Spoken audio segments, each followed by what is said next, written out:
আমি দ্বিতীয় বিয়ে করতে চাই নাজনীন, এবং খুব শীঘ্রই। পাত্রীও নিশ্চয়ই ঠিক করা? স্বামীর দ্বিতীয় বিবাহ করতে ইচ্ছুক। এ কথা শুনেও নাজনীন বেশ শান্ত স্বাভাবিক। কথার পিঠে প্রশ্নও করেছে স্বাভাবিক ভঙ্গিতে। কিন্তু থতমত খেয়ে গেল নাজনীনের দ্বিতীয় বিবাহ করতে চাওয়া স্বামী। তিনি বোধহয় স্ত্রীর এহেন স্বাভাবিক আচরণ আশা করেননি। জিভ দিয়ে শুষ্ক ঠোঁটজোড়া ভিজিয়ে নাজনীনের স্বামী প্রত্যুত্তরে বললেন, ওই আর কি। ওই আর কি আবার কেমন কথা? এবারও নাজনীনের স্বাভাবিক প্রশ্ন, কিন্তু ভড়কে দিল রাজনকে। সে বারবার এদিক সেদিক দৃষ্টি ঘোরাচ্ছে।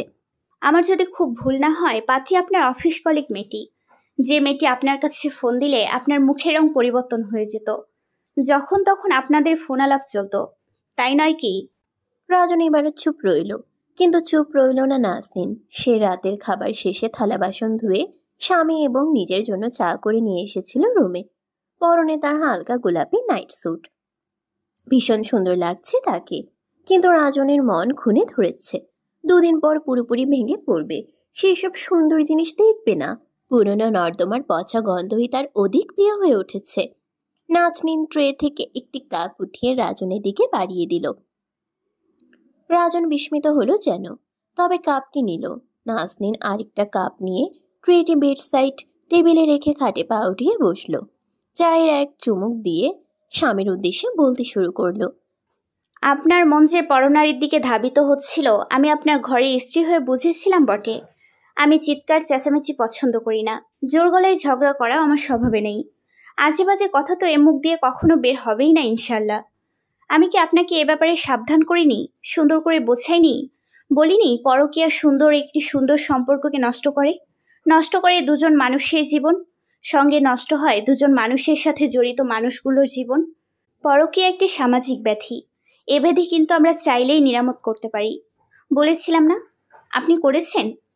পরনারীর থেকে দৃষ্টি হেফাজতে রাখতে বলেছিলাম, কথা রেখেছেন আমার। বলেছিলাম অফিস থেকে রিজাইন নিতে, অন্য কোথাও চাকরি খুঁজতে। আপনি সহমত হলেন, কিন্তু সেই ঘটনার মাস 3 পরে সে বিয়ের নোটিশ দিতে এসেছেন। বাহ, বারবার পরকীয়া বলছে কেন? কাউকে পছন্দ করা ভালোবাসা নিশ্চয়ই অপরাধ নয়। আমি স্বাবলম্বী পুরুষ, চাইলেই দ্বিতীয় বিয়ে করতে পারি। আমাদের ধর্মে তো আছে। তাহলে ইসলাম নিয়ে সাধ্য সিদ্ধির চেষ্টা করবেন না। আমার আপনার থেকে কম জ্ঞান নেই সে বিষয়ে। আমি জানি এবং বুঝি। আপনি যে বিয়ে করবেন, সমাজতা করতে পারবেন দুই স্ত্রীর, সমান অধিকার সমান ভালোবাসা সব দিতে পারবেন। তাছাড়া প্রথম স্ত্রীর অনুমতির একটা ব্যাপারও তো আছে। সেটাই তো চাইছে। যদি না দেই? মানে? আমার তো ভীষণ লোভ হয় রাজন, একটি সুন্দর সংসারের। আমাদের সংসারে আলো হয়ে আসবে আমাদের সন্তান, যাকে নিয়ে কেটে যাবে আমাদের দিনরাত। আমার যে বড্ড লোভ হয় আপনার সাথে বাঁচার। আমি যে আপনাকে কম ভালোবাসতে পারিনি, ভালোবাসতে গিয়ে আপনাতে আষ্টে পৃষ্ঠে জড়িয়ে গেছি, অথচ আপনি অন্যজনাতে মত্ত। আমি তোমাকে ছেড়ে দেবে কথা কখন বললাম পাগলি? তুমি থাকবে, সঙ্গে সেও থাকবে। কিন্তু আমি সহ্য করতে পারবো না। একই ঘরে আপনার বুকে অন্য কেউ মুখ লুকাবে, এ আমি কিভাবে সহ্য করব? আমি বাঁচবো কিভাবে রাজন? সে আলাদা থাকবে। এবার খুশি? আশা করবো এবার তোমার আপত্তি থাকবে না। আমি মোটেও সন্তুষ্ট নই। বাবা অনেক ভরসা করে আপনার হাতে তুলে দিয়েছিলেন এই দিন দেখার জন্য। আমি কি তোমাকে মন্দ রেখেছি নাজনীন?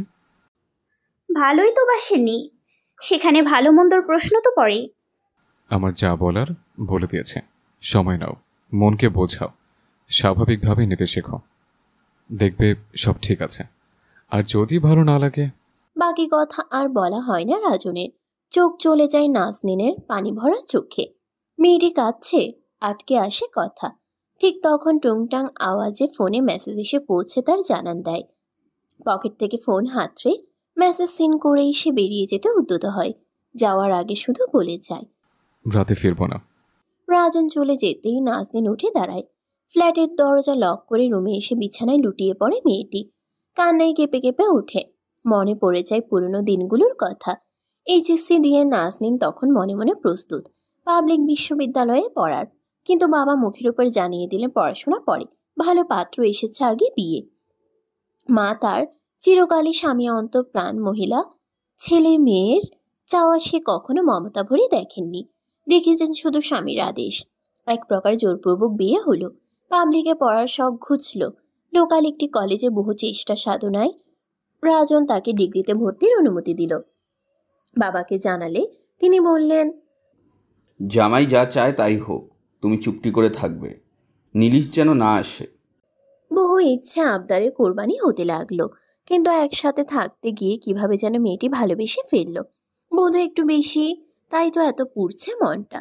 নাজনীন বিছানা ছেড়ে উঠে বসে, এলোমেলো পায়ে এগিয়ে যায় খোলা জানালার দিকে। আজ আকাশ ভরা তারাকার মেলা, দিগন্তের এক কোণে রূপালী চাঁদ। নাজনীন আকাশের দিকে তাকিয়ে থাকে পরক্ষীণ দৃষ্টিতে। এই কেমন জীবন! বিড়বিড় করে আরশের অধিপতির নিকট প্রশ্ন রাখে। রূপে গুণে বাধ্যতায় কোনো কিছুতেই তাকে আমি আটকাতে পারিনি। সে আজ পরনারীতে মত্ত। আর কিভাবে পুরুষের মন গলে, ঠিক কোন পন্থায়? উত্তর মেলে না। নাজনীনের মনও মানে না। এই মুহূর্তে সে কি করবে বুঝে উঠতে পারছে না। জন্মদাতা পিতামাতার উপর তার কোনো ভরসা নেই। সুন্দর কোনো ফয়সালা তারা কোনোদিন করবেন না। নাজনীন বাবার নাম্বারে কল দিল। ওপাশ থেকে দুবার রিং হতে কল ধরল। খসখসে পুরুষালী কণ্ঠস্বর। নাজনীন বাবাকে সর্বপ্রথম কোনো রকম ভনিতা ছাড়াই বলে ফেলল, তিনি দ্বিতীয় বিয়ে করতে চান বাবা। রাত বিরেতে অবশ্যই আপনার সঙ্গে মশকরা করার মতো মেয়ে আমি নই, সে জানেন অবশ্যই। এখন আমার কি করণীয় আপনিই বলুন। কলিং বেলের শব্দে নাজনীনের ঘুম ভাঙে। অনবরত কলিং বেল বাজিয়ে চলেছে কেউ। বিরক্তিতে নাজনীনের কপালে দুটো ভাঁজের সৃষ্টি হয়। গায়ে ওড়না চাপিয়ে দ্রুত গতিতে এগিয়ে যায় সদর দরজার দিকে। স্বভাব অনুযায়ী নাজনীন দরজা খোলার আগে আই হলে চোখ বুলিয়ে নেয় একবার। রাজন এসেছে। দরজা খুলতেই রাজন ভেতরে প্রবেশ করে। গোটা একটি রাত ঘরে স্ত্রী রেখে বাড়ির বাইরে কাটিয়ে এসেও রাজনের মধ্যে কোনো অস্বস্তি জড়তা দেখতে পেল না নাজনীন। ফজরের নামাজ শেষে নাজনীনের প্রতিদিনকার রুটিন ছিল সকালে রাজনের জন্য নাস্তা তৈরি করা। আজও ব্যতিক্রম হয়নি। নাজনীন নাস্তা তৈরি করছে পরোটা, ডিমের অমলেট আর মিক্সড সবজি ভাজি। বিয়ের পর যবে থেকে রাজনের সঙ্গে একত্রে থাকা শুরু করেছিল, তখন থেকেই তার হাতের নাস্তা খেয়ে রাজন অফিসে যেত রোজ। অথচ আজকের চিত্রপট ভিন্ন। রাজন সময় নিয়ে অফিসের জন্য তৈরি হয়ে নাস্তা না খেয়েই বেরিয়ে পড়ল। শুধু যাওয়ার আগে বলে গেল, আজ নাস্তা করবো না। অনেকগুলো দিন ধরে তারা সকাল আর রাতের খাবারটা মুখোমুখি চেয়ারে বসে খায়। আজ সে রুটিন বদলে গেল। রাজনের জন্য নাজনীন আজও নাস্তা বেড়ে টেবিলে সাজিয়ে রেখেছিল, কিন্তু রাজন না খেয়ে অফিসে চলে গেল। নাজনীন কোনো রকম উচ্চবাচ্য করল না। অশ্রুসিক্ত চোখে নিজের খাবারটা শেষ করলো।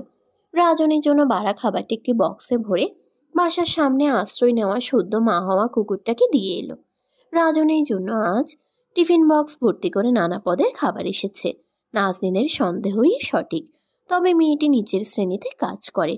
রেস্টুরেন্টের এক কর্নারে বসে আয়েশ করে রাজন খাবার খায়। মেয়েটি খাওয়ার মাঝেই শুধায়, ওদিকে সব ঠিকঠাক তো? কিছুটা। কিছুটা মানে কি? মেয়েটি কি রাজি হয়নি? তুমি আমাকে বলেছিলে এ মাসের মধ্যেই বিয়ে করবে। মেয়েটি কাকে বলছো পিয়ালি?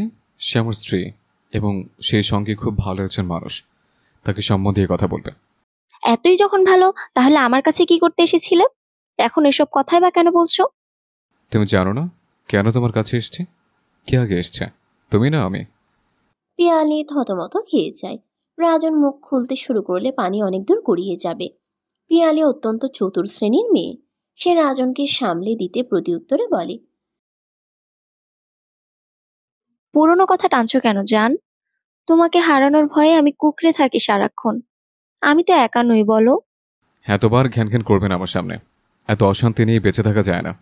আর হুটহাট দেখা করতেও চাইবে না। যখন বলেছি বিয়ে করবো করবই। তুমি যাও এখন।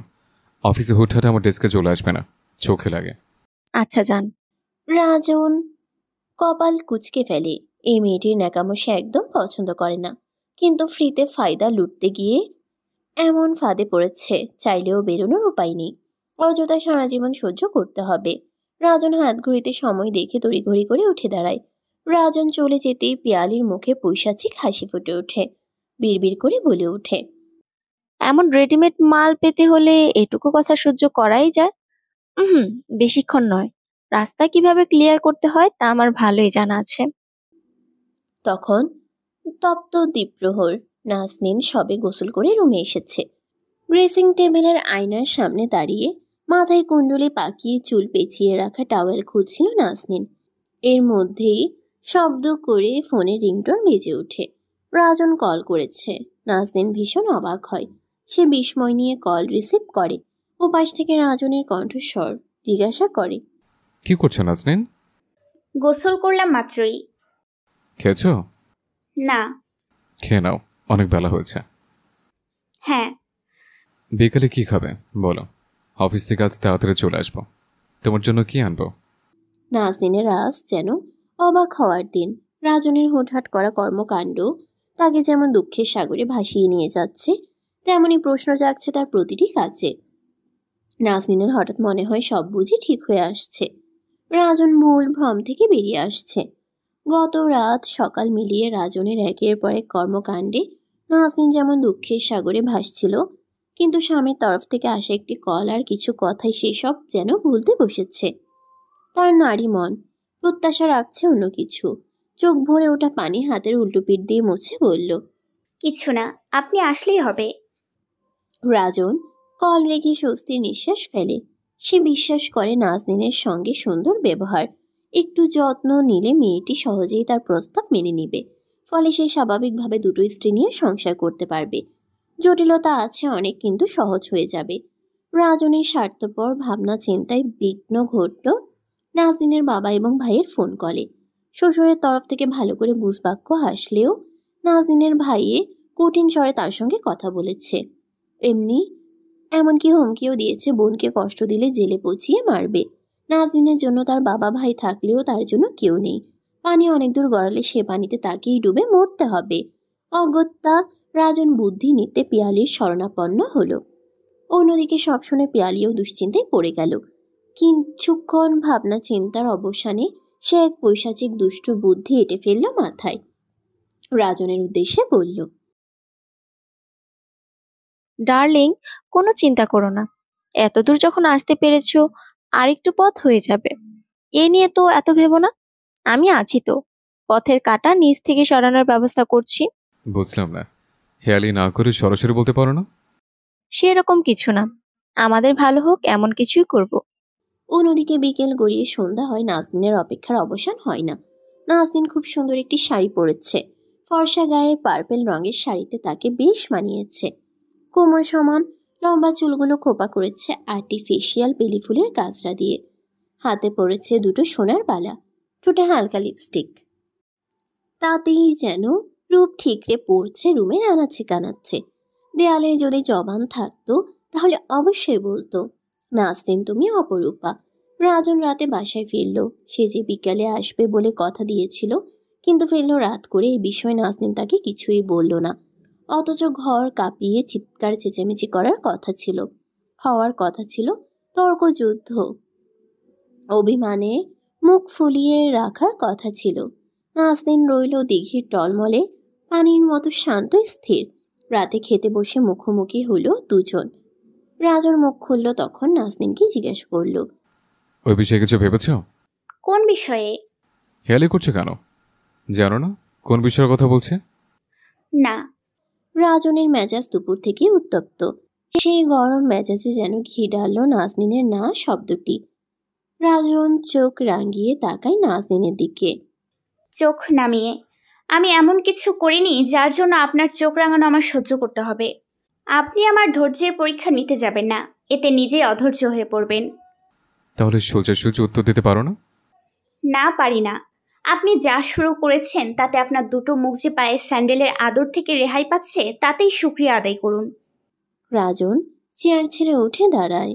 নাজনীন বড্ড বেড়েছে, চিৎকার করে উঠে, নাজনীন! একদম চিৎকার নয়, আমি এসব পছন্দ করি না। আপনার সাথে খাওয়া শেষে কথা হবে, এখন বিরক্ত করবেন না। খাওয়ার সময় অহেতুক কথাবার্তা ঠিক নয়। নাজনীনের এই অতিরিক্ত কুল স্বভাবটা রাজনের খটকা লাগে। গত রাত থেকে ওর করা কর্মকাণ্ডে অন্য মেয়ে হলে হুলস্থুল পড়ে যেত। অথচ এই মেয়ে একদম নীরব, তার উচ্চ বাচ্চাও শান্ত রয়েছে। এইসব ভাবনা চিন্তা করতে করতে রাজনের ক্ষুধা মরে গেল। সে আর খেতে পারল না। বেসিংয়ে গিয়ে হাত ধুয়ে সোজা শোবার রুমে চলে গেল। বসে বসে নাজনীনের ফেরার অপেক্ষার প্রহর গুনতে লাগলো। নাজনীন ফিরল মিনিট 10 পরে। এতেই যেন অধৈর্য হয়ে পড়ল রাজন। কিন্তু কথার শুরুটা হলো নাজনীনকে দিয়ে। বলা শুরু করলো, আমি কি দেখতে অসুন্দর রাজন? স্ত্রী হিসেবে আপনার অযত্ন করেছি কখনো? আপনার কষ্ট হবে ভেবে আমার বাবার বাড়িতে গিয়ে 2 দিন পর্যন্ত থাকিনি। আপনার সংসারে আসা পর্যন্ত আমাকে বহু আদেশ নিষেধের মধ্যে রেখেছেন। কখনো সেসব নিয়ে ঝামেলা করেছি? প্রত্যেকটা প্রশ্নের উত্তর চাই আমার। একের পর এক প্রশ্ন বাক্য ছুড়ে রাজনের দিকে উত্তরের আশায় তাকিয়ে রইল নাজনীন। কিন্তু রাজন উত্তর সাজিয়ে উঠতে পারল না। অগত্যা সে চুপ রইল। কিন্তু নাজনীন তাকে প্রশ্ন করেই চলেছে। চুপ করে থাকবেন না, আমার জবাব চাই রাজন। ঠিক কোন কারণে আপনি আবার বিয়ে করতে চাইছেন? রাজন এবারও চুপ। সে তো আর বলতে পারে না আমি ফ্রিতে মজা লুটতে গিয়ে ফেঁসে গিয়েছি। বেশ কিছুক্ষণ পরে রাজন মুখ খুলল। দেখো নাজনীন, কথায় কথা বাড়ে। তুমি ভেবে দেখো, আমি চাইলেই তোমাকে না জেনে বিয়ে করে ফেলতে পারতাম, কিন্তু করিনি আমি সেটা। তোমার মতামত নিয়ে সুন্দরভাবে আরেকটা জীবন শুরু করতে চেয়েছে। তোমার অধিকার ক্ষুণ্ণ করতে চাইনি। এতে আমার দোষটা কোথায় বলো? রাজনের অবান্তর স্বার্থপর যুক্তিতে নাজনীন অট্ট হাসিতে ফেটে পড়ে। হাসতে হাসতে মেয়েটির চোখের পানি গড়িয়ে পড়ে গাল বেয়ে বুকে, ভিজিয়ে দেয় পরনের জামার একটু অংশ। হাসি থামিয়ে নাজনীন রাজনকে শুধায়, আমার বুকে ছুরি চালাতে আমার মতামত চাইছেন? কখনো শুনেছেন নিজেকে আঘাত করতে কোনো ব্যক্তি অনুমতি দিয়েছে? তাহলে আমার কাছে কোন বুদ্ধিতে মতামত চান? আমাকে ভালো না লাগলে সোজাসুজি বলে দেবেন, আমি সরে যাব। কিন্তু আমাকে বর্তমান রেখে আরেকজনকে ঘরে তুলে আমার জীবনকে জাহান্নাম বানাতে চাওয়ার অধিকার আপনাকে কে দিয়েছে? কোন সাহসে আমার সামনে এসব কথা বলেন? রাজন বা খাড়া। নাজনীনের যুক্তির কাছে সে কুপকাত। কিন্তু তাকে চেয়ে পিয়ালিকে বিয়ে করতেই হবে, না হলে এই জীবনে সে চিরতরে হারাবে বেঁচে থাকার অধিকার। রাজন কিছু বলার আগে নাজনীন আবারও বলতে শুরু করলো, একটি সম্পর্কে যখন বিষ বাষ্প ঢোকে তখন সেটি আর ভালো থাকে না। আপনার মনে পছন্দ ধরেছে, ভালো মন্দের তফাৎ নজরে পড়ছে না। আপনার দ্বিতীয় বিয়েতে সম্মতি দিয়ে নিজের জীবনকে বিষাক্ত করার মতো নির্বোধ বোকামেটি আমি অন্তত নই। আমি নরম বলে কঠিন হতে পারবো না এই আপনি ভাববেন না। সরলতায় জটিল পথে হাঁটতে পারি না এও ভাববেন না। কোনো টক্সিক রিলেশনে থাকার চেয়ে নিঃসঙ্গ থাকাই শ্রেয়। রাতটুকু সহ্য করুন, ভোরের আলো ফুটুক। আমি এই সংসার ছেড়ে চিরতরে বিদায় নিব। তখন আপনি একটা কেন 10টা বিয়ে করলেও আমার কিছু এসে যাবে না। রাজন কিছু বলার আগে নাজনীন নিজের কথা শেষ করে পাশের রুমে গিয়ে দরজা আটকে দিল। রাজন ওভাবেই কিছুক্ষণ বসে রইল। মুখে প্রশান্তির হাসি ফুটে উঠল। বিড়বিড় করে বলল, যাক বাবা, বাঁচা গেল। ঝামেলা যদি নিজ থেকে বিদায় নেয়, খারাপ কি তাতে? রাজন চতুর প্রজাতির পুরুষ। তার মস্তিষ্ক বলে নাজনীনকে তোর হাতছাড়া করা উচিত হবে না। অমন রূপে গুণে আনুগত্যে 100তে 99 দেওয়া মেয়েটিকে হারিয়ে ফেললে কোথায় পাবি? কিন্তু মন বলে অন্য কথা। পরিস্থিতি তার অনুকূলে নেই। দিশেহারা বোধ করে রাজন। ক্রমেই অসহনীয় যন্ত্রণার দিকে এগোতে থাকে সে, যেখান থেকে তাকে উদ্ধার করার মতো কেউ নেই। বদ্ধ করে বোবা কান্নায় ভেঙে পড়ে নাজনীন। যার দিকে সুখের আশায় তাকিয়ে থাকে সেই তার দুঃখের কারণ হয়ে দাঁড়ায়। সাজানো সংসারে আজ সে কেউ না। সে স্পষ্ট দেখতে পেয়েছে রাজনের জীবনে সে কিছুই নয়। তার জন্য লোকটির মনে কোনো অনুভূতি নেই। ভোরের আলো ফুটেছে বেশ খানিকক্ষণ। রাজন অফিসে বেরিয়ে পড়েছে। রাজন যেতেই নাজনীন ব্যাগ গোছাতে শুরু করলো। নেওয়ার মতো শুধু নিজের একাডেমিক কাগজপত্র। রাজনের দেওয়া একটি সুতা নিতেও তার আত্মসম্মানে বাধে। যে লোকটি তাকে বোঝার চেষ্টা করল না, তার দেওয়া জিনিসপত্র মূল্যহীন ছাড়া আর কিছুই নয়। চোখ ভর্তি পানি নিয়ে নাজনীন যখন নিজেকে মানসিকভাবে প্রস্তুত করছিল বাসা ছাড়ার, তখনই কলিং বেল বেজে ওঠে। একবার নয়, বারবার। নাজনীনের অবুঝ মন বলে ওঠে, রাজন এসেছে তোমাকে ফেরাতে। দ্বিধা নিয়ে দরজা খুলে নাজনীন। আবিষ্কার করা অপরিচিত নারী মুখ। সম্পূর্ণ অপরিচিত একজন মানুষ, যার সঙ্গে নাজনীনের না হয়েছে যোগাযোগ, না চেনা জানা। অথচ মানুষটি তার অনুমতির তোয়াক্কা না করেই বাসার ভেতরে চলে গেল। নাজনীন দরজা ধরে হতভম্ব হয়ে দাঁড়িয়ে রইল। দৃষ্টি তার মেয়েটির গতিপথের দিকে। মেয়েটি বাসায় ঢুকে হা করে চারিদিকে চেয়ে চেয়ে দেখল। তারপর বসল গিয়ে সোফায়। ততক্ষণে নাজনীন মেয়েটির একটু দূরে গিয়ে দাঁড়ায়। মেয়েটি নাজনীনের দিকে তাকিয়ে হাসলো। তারপর সর্বপ্রথম যে কথাটি বলল তা হলো, বাসাটি তো খুব সুন্দর সাজিয়েছেন, একদম ছবির মতো। আপনি নিশ্চয়ই নাজনীন? মেয়েটি খুব দ্রুত কথা বলে। নাজনীন উপর নিচ মাথা দুলালো। আমি পিয়ালি, আপনার স্বামী, যাকে শীঘ্রই বিয়ে করতে চলেছে। ও আচ্ছা। নাজনীনের সরল কথায় পিয়ালি নামক মেয়েটি বড়ই অবাক হলো।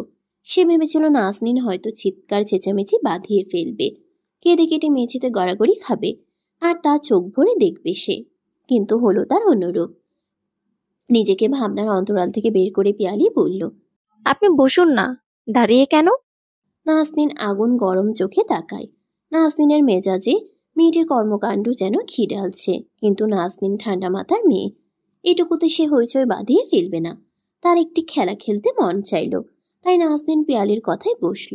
এতে পিয়ালি আরেকটু আশকারা পেল। সে নিজের মতো বলতে লাগলো, ভাবলাম আপনার সাথে পরিচিত হয়ে যাই। আমরা বিয়ে করছি শীঘ্রই। রাজন নিশ্চয় জানিয়েছে আপনাকে? জানিয়েছে। তাহলে আপনার আপত্তি নেই তো? একটু বাদে আমি চিরতরে বিদায় হব এই সংসার ছেড়ে। যে স্বামী আমার রইল না, সে কাকে বিয়ে করলো না করলো তাতে আমার কি? নাজনীনের কথায় পিয়ালি অবাক হলো। সে জানতো না নাজনীন সব ছেড়ে ছুড়ে চলে যাবে। মনে মনে আকাশের চাঁদ হাতে পাওয়ার মতো খুশি হলো সে, কিন্তু মুখের ভাবখানা এমন করলো যেন নাজনীনের নির্বাসনের খবরে সে খুবই মর্মাহত। বলল, সে কি আপা, আপনি চলে যাবেন কেন? আমরা একসঙ্গে মিলেমিশে থাকতাম। পিয়ালির কথায় নাজনীন হেসে ফেলে। পরক্ষণেই নিজের আবেগ সংযত করে জবাব দেয়, দুঃখিত, আপনার মতো উন্নত শ্রেণীর প্রস্টিটিউটের সাথে এক ঘরে থাকা আমার পক্ষে অসম্ভব। আমি প্রস্টিটিউট হলে আপনার স্বামী কি? আপনিই বা কেমন? আটকে কেন রাখতে পারলেন না? আমাকে দেখে আপনার কি মনে হয় রূপে গুণে কোনোটাই আপনার থেকে পিছিয়ে? তবুও আমার স্বামী আপনার মতো পচা শামুকে পা কেটেছে, তাই বলে আপনাকে আমি সহ্য করব সেটাই বা ভাবেন কোন সাহসে? আপনার মতো কিছু নর্দমার কীট লোক সমাজে জিনা ব্যভিচারের ভাইরাস ছড়িয়ে বেড়ায়, আর আমার স্বামীর মতো লম্পট দুশ্চরিত্রের লোক সেসব গুগ্রাসে গেলে ভুক্তভোগী হয় আমাদের মতো মেয়েরা। খবরদার, মুখ সামলে কথা বলবেন। আপনি এভাবে কথা বলতে পারেন না। তাহলে কিভাবে কথা বলবো? খারাপের কি দেখেছিস? এখন দেখবি। কথাগুলো বলতে বলতে নাজনীন উঠে দাঁড়ায়। গায়ের ওড়না কোমরে পেঁচিয়ে নেয়। পিয়ালি নাজনীনের হাবভাব দেখে মুখ ফ্যাকাশে হয়ে আসে। সে ভেবেছিল নাজনীন হয়তো নিতান্তই শান্ত অবলা টাইপ মেয়ে, কিন্তু এই মেয়ের সরলতার মাঝে যে এতটা ভয়ঙ্কর রূপ থাকতে পারে তা পিয়ালির কল্পনাতেও আসেনি।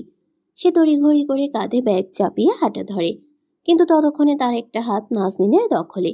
নাজনীন পিয়ালির ডান গালে শরীরের সর্বশক্তি দিয়ে থাপ্পড় বসিয়ে দেয়। তাতে পিয়ালির ধপাস করে মেঝেতে পড়ে যায়। নাজনীন সেখান থেকে তাকে চুল ধরে উঠায়। এবার থাপ্পড়টা বসায় বাম গালে। পিয়ালির ধবধবে ফর্সা মুখে নাজনীনের হাতের 5টা আঙ্গুলের ছাপ বসে যায়। দুজনের ধস্তাধস্তি বেঁধে যায়, কিন্তু নাজনীনের কঠোর বেষ্টনী থেকে পিয়ালি ছুটতে পারে না। অগত্যা পিয়ালি নাজনীনের পা ধরে বসে পড়ে। কান্নারত কণ্ঠে বলে ওঠে, প্লিজ আমাকে মারবেন না। দোষ কি শুধুই আমার? আপনার স্বামীর নেই? সে না চাইলে এসব কিছু হতে পারতো, কিন্তু আপনি শুধুই আমার উপর অত্যাচার করছেন।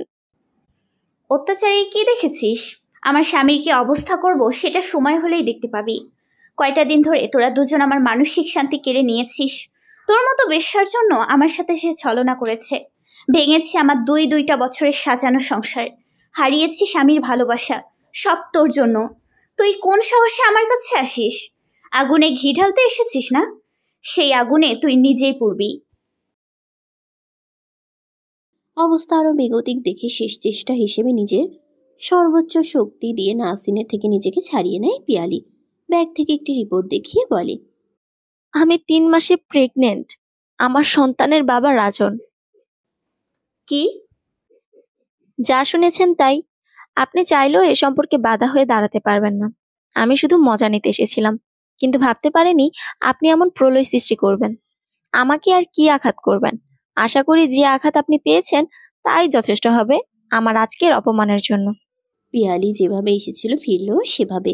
মাঝখান থেকে ভেঙে একেবারে মাটির সাথে মিশিয়ে দিয়ে গেল নাজনীনকে। স্বামীর মন অন্য নারীতে মত্ত তা জেনেই নাজনীন এই সংসার ছাড়ার প্রস্তুতি নিয়েছিল।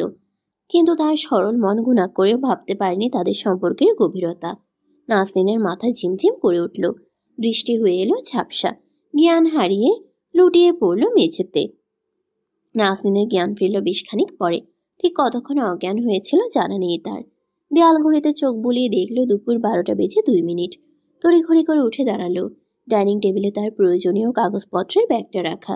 নিজেকে সামলিয়ে ব্যাগটা হাতে করে বেরিয়ে পড়ল। সিঁড়ি দিয়ে নামতে নামতে বাবার নাম্বারে ডায়াল করলো। ও পাশ থেকে কল কেটে দিল, কিন্তু পরক্ষণেই কল এলো। নাসরিন কল রিসিভ করে শুধু বলল, আমি আসছি। কথা শেষ করে নাসরিন কল কেটে দিল। এলোমেলো পা চালিয়ে বাসা থেকে নেমে রিকশায় উঠে বসে নাসরিন শেষবারের মতো তাকায় আজীবনের মতো ফেলে আসা ফ্ল্যাটের দিকে। বাস স্টপেজেই বাবাকে বসা অবস্থায় দেখতে পেল নাসরিন। বাবাকে ফোন করে জানিয়েছিল ও আসছে।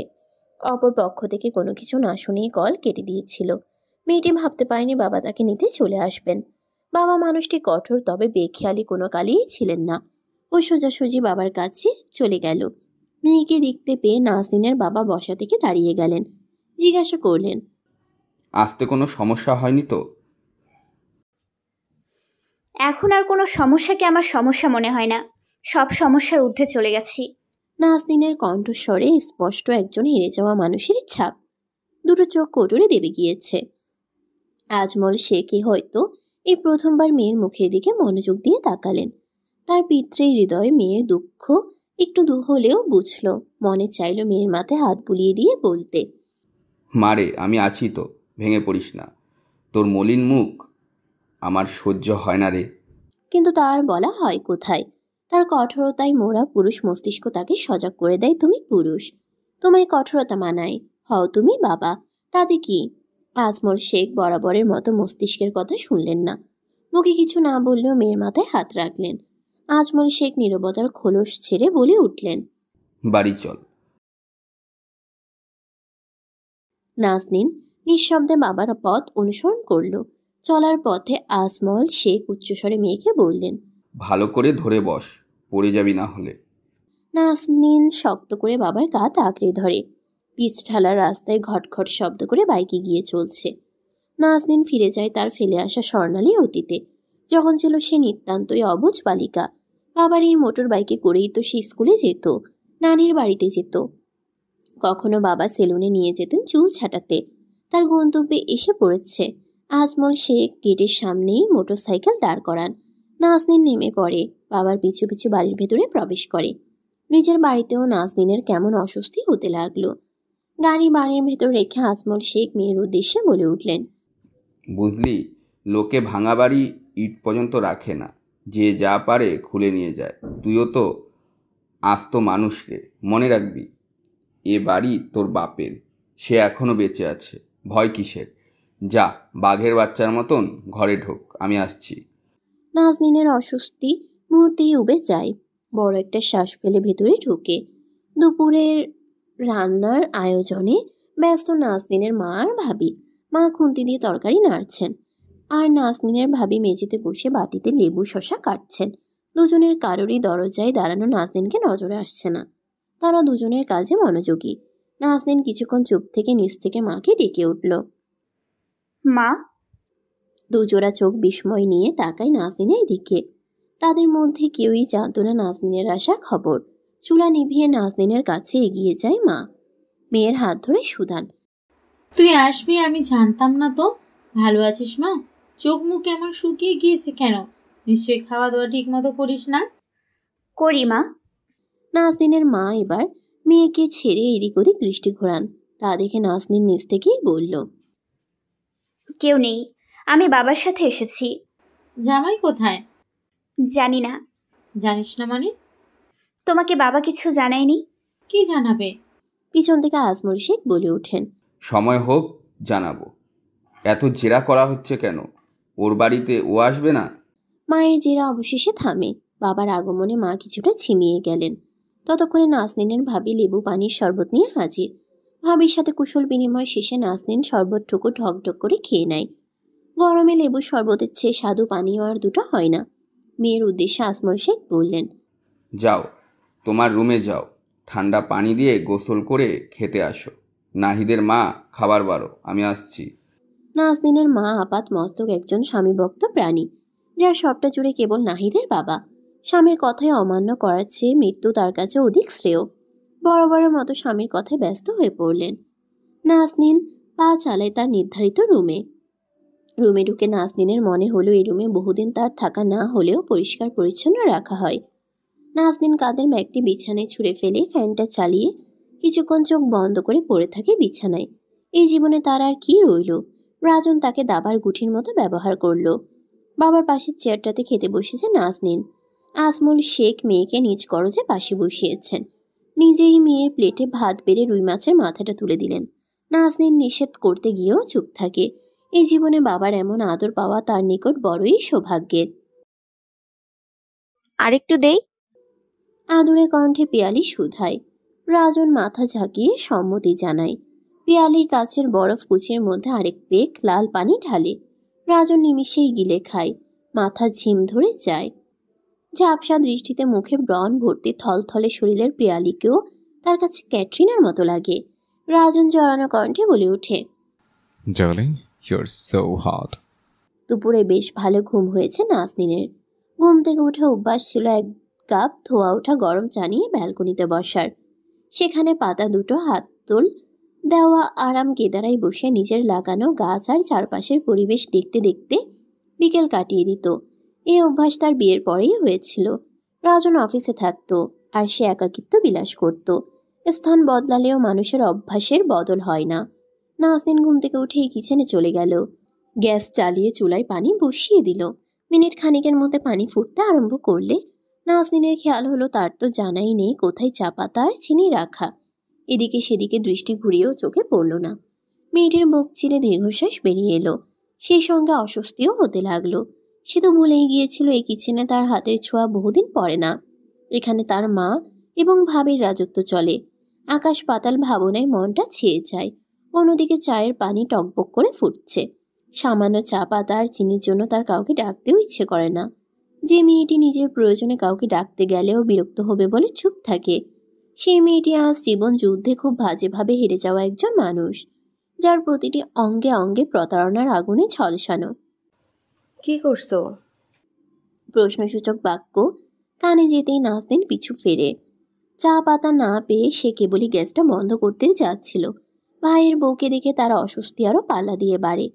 নরম স্বরে প্রতি উত্তরে বলে, আসলে চা করতে এসেছিলাম, কিন্তু চা পাতা খুঁজে পাচ্ছ না, তাই তো? নাজনীন উপর নিচে মাথা ঝাঁকায়। নাজনীনের ভাবি মেয়েটি মিষ্টি মুখের যুবতী। সে চা পাতা আর চিনি নাজনীনের কাছে দিয়ে বলল, তাহলে 2 কাপ বানাও, তোমার হাতের চায়ের স্বাদ নেওয়া যাবে, কি বলো? নাজনীন চা বানাতে ব্যস্ত হয়ে পড়ে। এ বাড়িতে ব্যালকনি নেই। 2 দশক আগের বাড়িতে মোটামুটি আধুনিকতার ছাপ বহন করলেও বর্তমানের থেকে একটু হলেও পিছিয়ে। নাজনীন চা বানিয়ে ড্রয়িং রুমে আসে।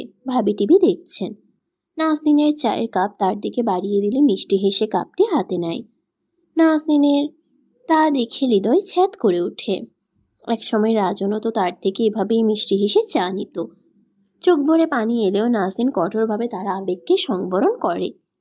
যেখানে সেখানে আবেগ প্রকাশ করা দুর্বলতার ছাপ। সে হেরে যেতে পারে কিন্তু দুর্বল নয়। তুমি এত অস্বস্তিতে থাকো কেন? কেমন জড়সড় হয়ে থাকো? নিজের বাড়িতে কেউ এভাবে থাকে?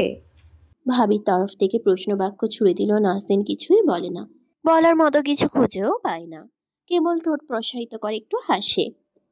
চায় চুমুক দিয়ে নাজনীনের ভাবি আবারও বলতে শুরু করে, নাজনীন, জানো তো, জীবনে যে জিনিসটাকে আমরা বেশি আশকারা দিব সেটাই আমাদের ধ্বংসের জন্য যথেষ্ট হয়ে যাবে।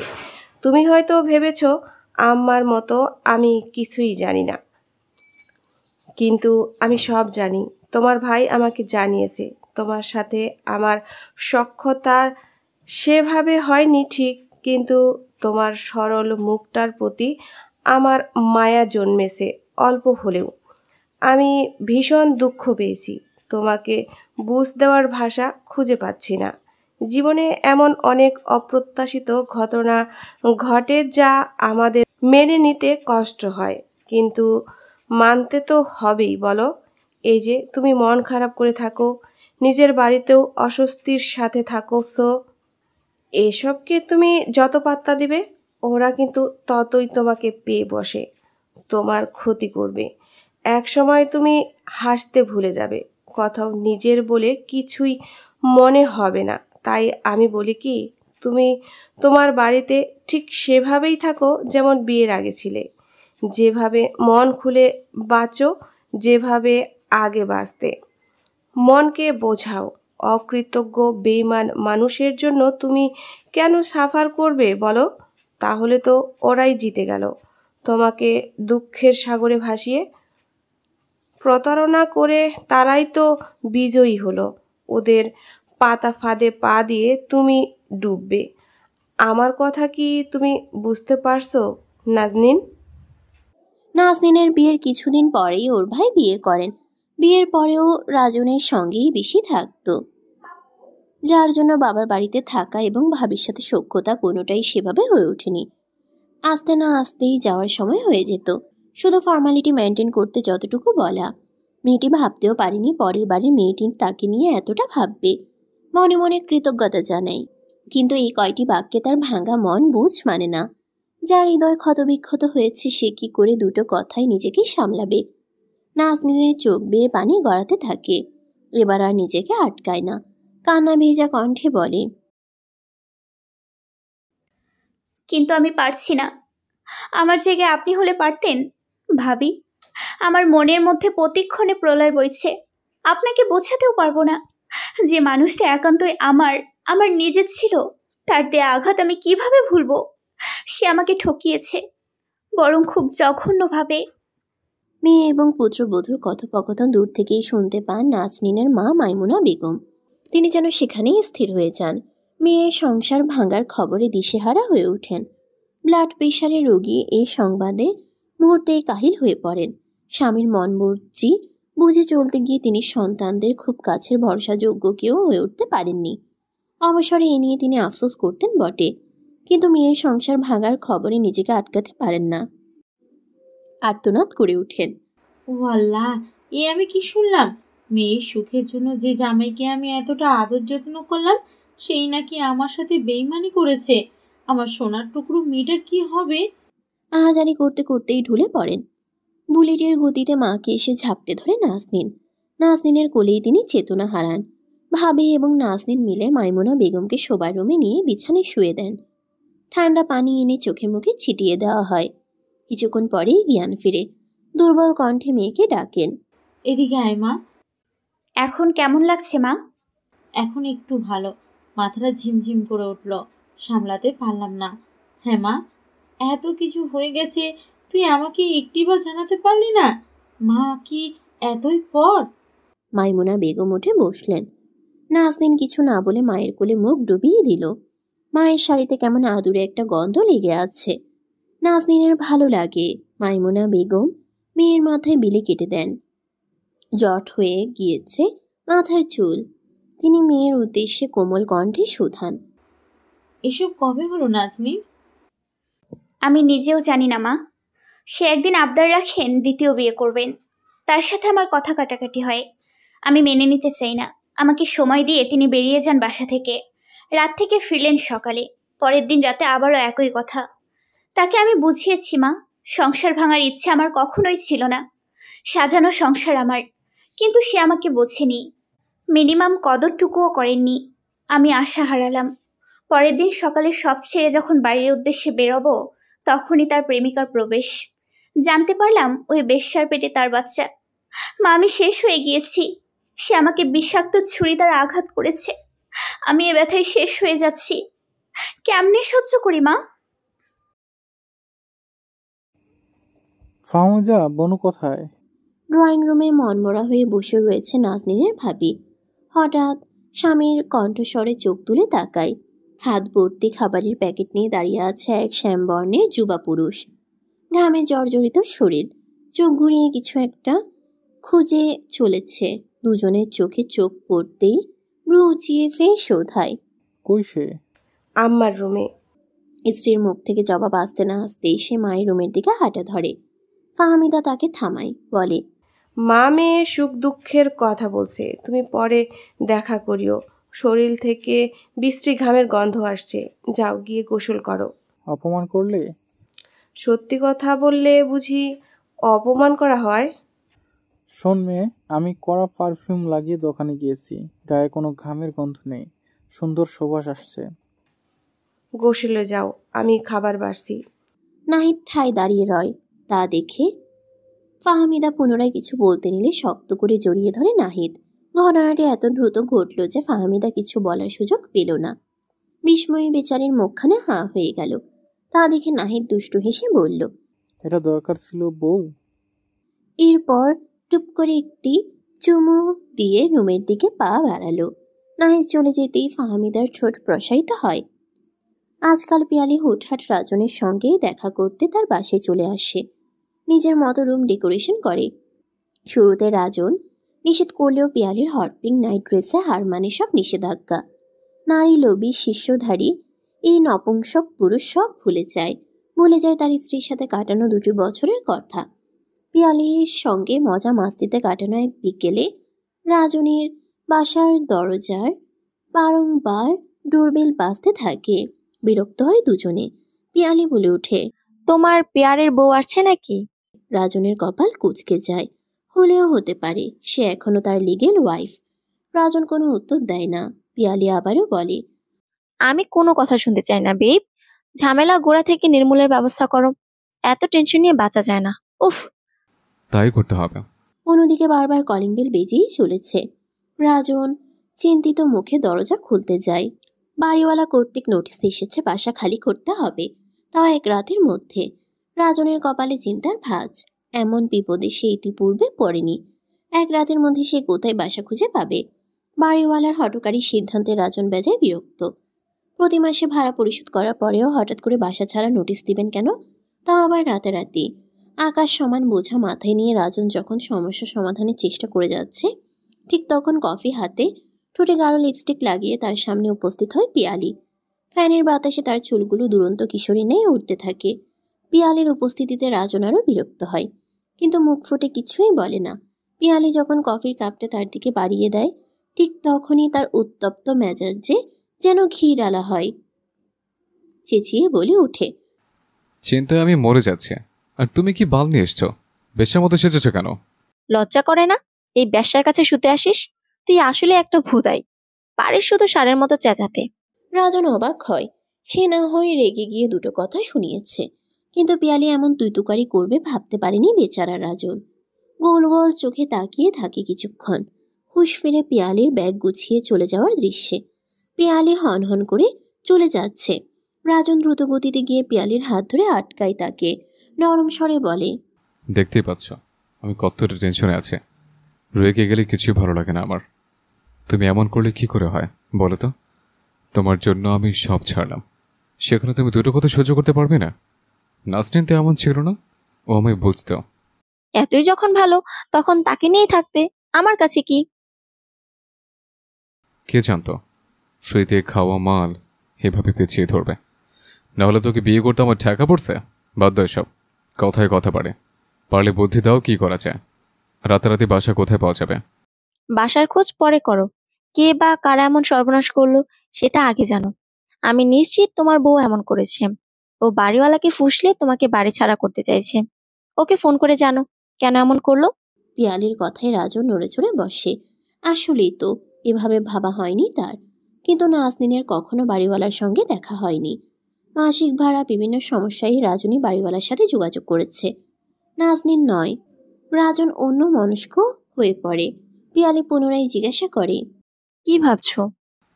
হলেও হতে পারে, কিন্তু সম্ভাবনা ক্ষীণ। ও তো মোবাইলটাও নেয়নি, আমার তো সব কিছু রেখে গিয়েছে। এক কাপড়ে বেরিয়েছে সম্ভবত। ও ভীষণ লাজুক স্বভাবের মেয়ে, এসব করবে বলে মনে হয় না। পিয়ালি লক্ষ্য করল বর্তমানে রাজনের সর্বত্র জুড়ে তার বিচরণেও নাজনীনের গুণের প্রশংসা করতে ভুলছে না। চুলের ভাঁজে পিয়ালি নরম হাতের স্পর্শে রাজন আবেশে চোখ বুঝে। রাজনের মাথায় হাত চালাতে চালাতে পিয়ালি বলে, তাহলে বাড়িওয়ালার সাথে যোগাযোগ করো। কেন এমন করলেন সেটা জিজ্ঞাসা করো। তার বাড়ি বেরিয়ে যেতে বলতেই পারেন, কিন্তু এভাবে বিপদে ফেলার অধিকার তো তার নেই। ফোন লাগাও, নাম্বার আছে তো। হুম। পিয়ালির কথা মতো রাজন বাড়িওয়ালা নাম্বার কল করে। দুবার রিং হলেও ওপাশ থেকে কল ধরে না। তৃতীয়বারের কলে ওপাশ থেকে কল রিসিভ হয়। মাঝবয়সী পুরুষ কণ্ঠস্বর। সালাম জানায় রাজনকে। আসসালামু আলাইকুম, কে বলছেন? রাজন থতমত খেয়ে যায়। সালামটা তার তরফ থেকে দেওয়া উচিত ছিল। নিজেকে সামলে জবাব দেয়। ওয়ালাইকুম আসসালাম। আমি 3 তলার বাম পাশে ফ্ল্যাটের ভাড়াটিয়া বলছিলাম। ও, নোটিশ পেয়েছেন নিশ্চয়ই। পেয়েছে, কিন্তু হঠাৎ করে বাড়ি ছাড়তে বলার কারণ বুঝতে পারলাম না। আমার কি কোনো ভুল হয়েছে? ওপাশ থেকে মাঝবয়সী লোকটার হাসির আওয়াজ আসে। রাজন বিরক্ত হলেও দাঁতে দাঁত চেপে চুপ থাকে। হাসার মতো কিছু বলেছে নাকি? বাড়িওয়ালা প্রতি উত্তরে বলেন, বাবারে, আমি সাদাসিধা মানুষ, কোনো রকম প্যাচগোছের মধ্যে নাই। আপনি যে অনৈতিক সম্পর্কে জড়িয়েছেন তা আমি জানতে পেরেছি আজই। আর আগে জানতে পারলে নোটিশ আপনার দুয়ারে আগেই যেত। আপনাকে বিবাহিত এবং স্ত্রী সহ ভাড়া দিয়েছিলাম। আপনার স্ত্রী আপনার সঙ্গে নেই, বর্তমানে জেনায় ডুবে আছেন, বিবাহ বহির্ভূত সম্পর্কে লিপ্ত। উক্ত নারীর অবাধ আসা যাওয়া। ভাবছেন এসব জানলাম কি করে? আমার বাড়িতে থাকছেন, এইটুক খবর আমায় রাখতেই হয়।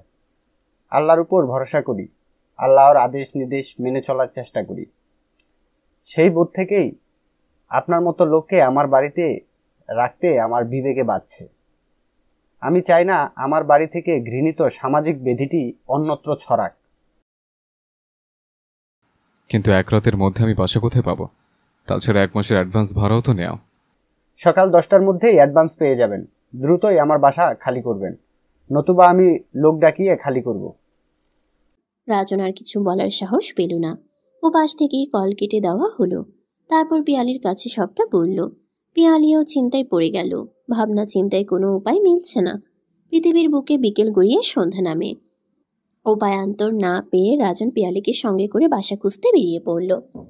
বাড়ির প্রত্যেকটা মানুষের বিশেষ যত্নে দিন কাটছে নাজনীনের।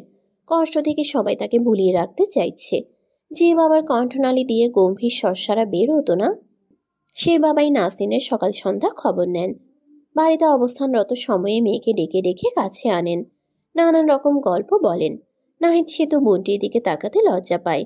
একমাত্র বোনের মলিন মুখ তার সহ্য হয় না। মায়মুনা বেগম মেয়ের আড়ালে আবডালে মুখে আঁচল চেপে কেঁদে বেড়ান। নাহিদ এবং আজমল শেখ মনে মনে প্রস্তুত রাজনের বিরুদ্ধে লিগ্যাল অ্যাকশন নিতে।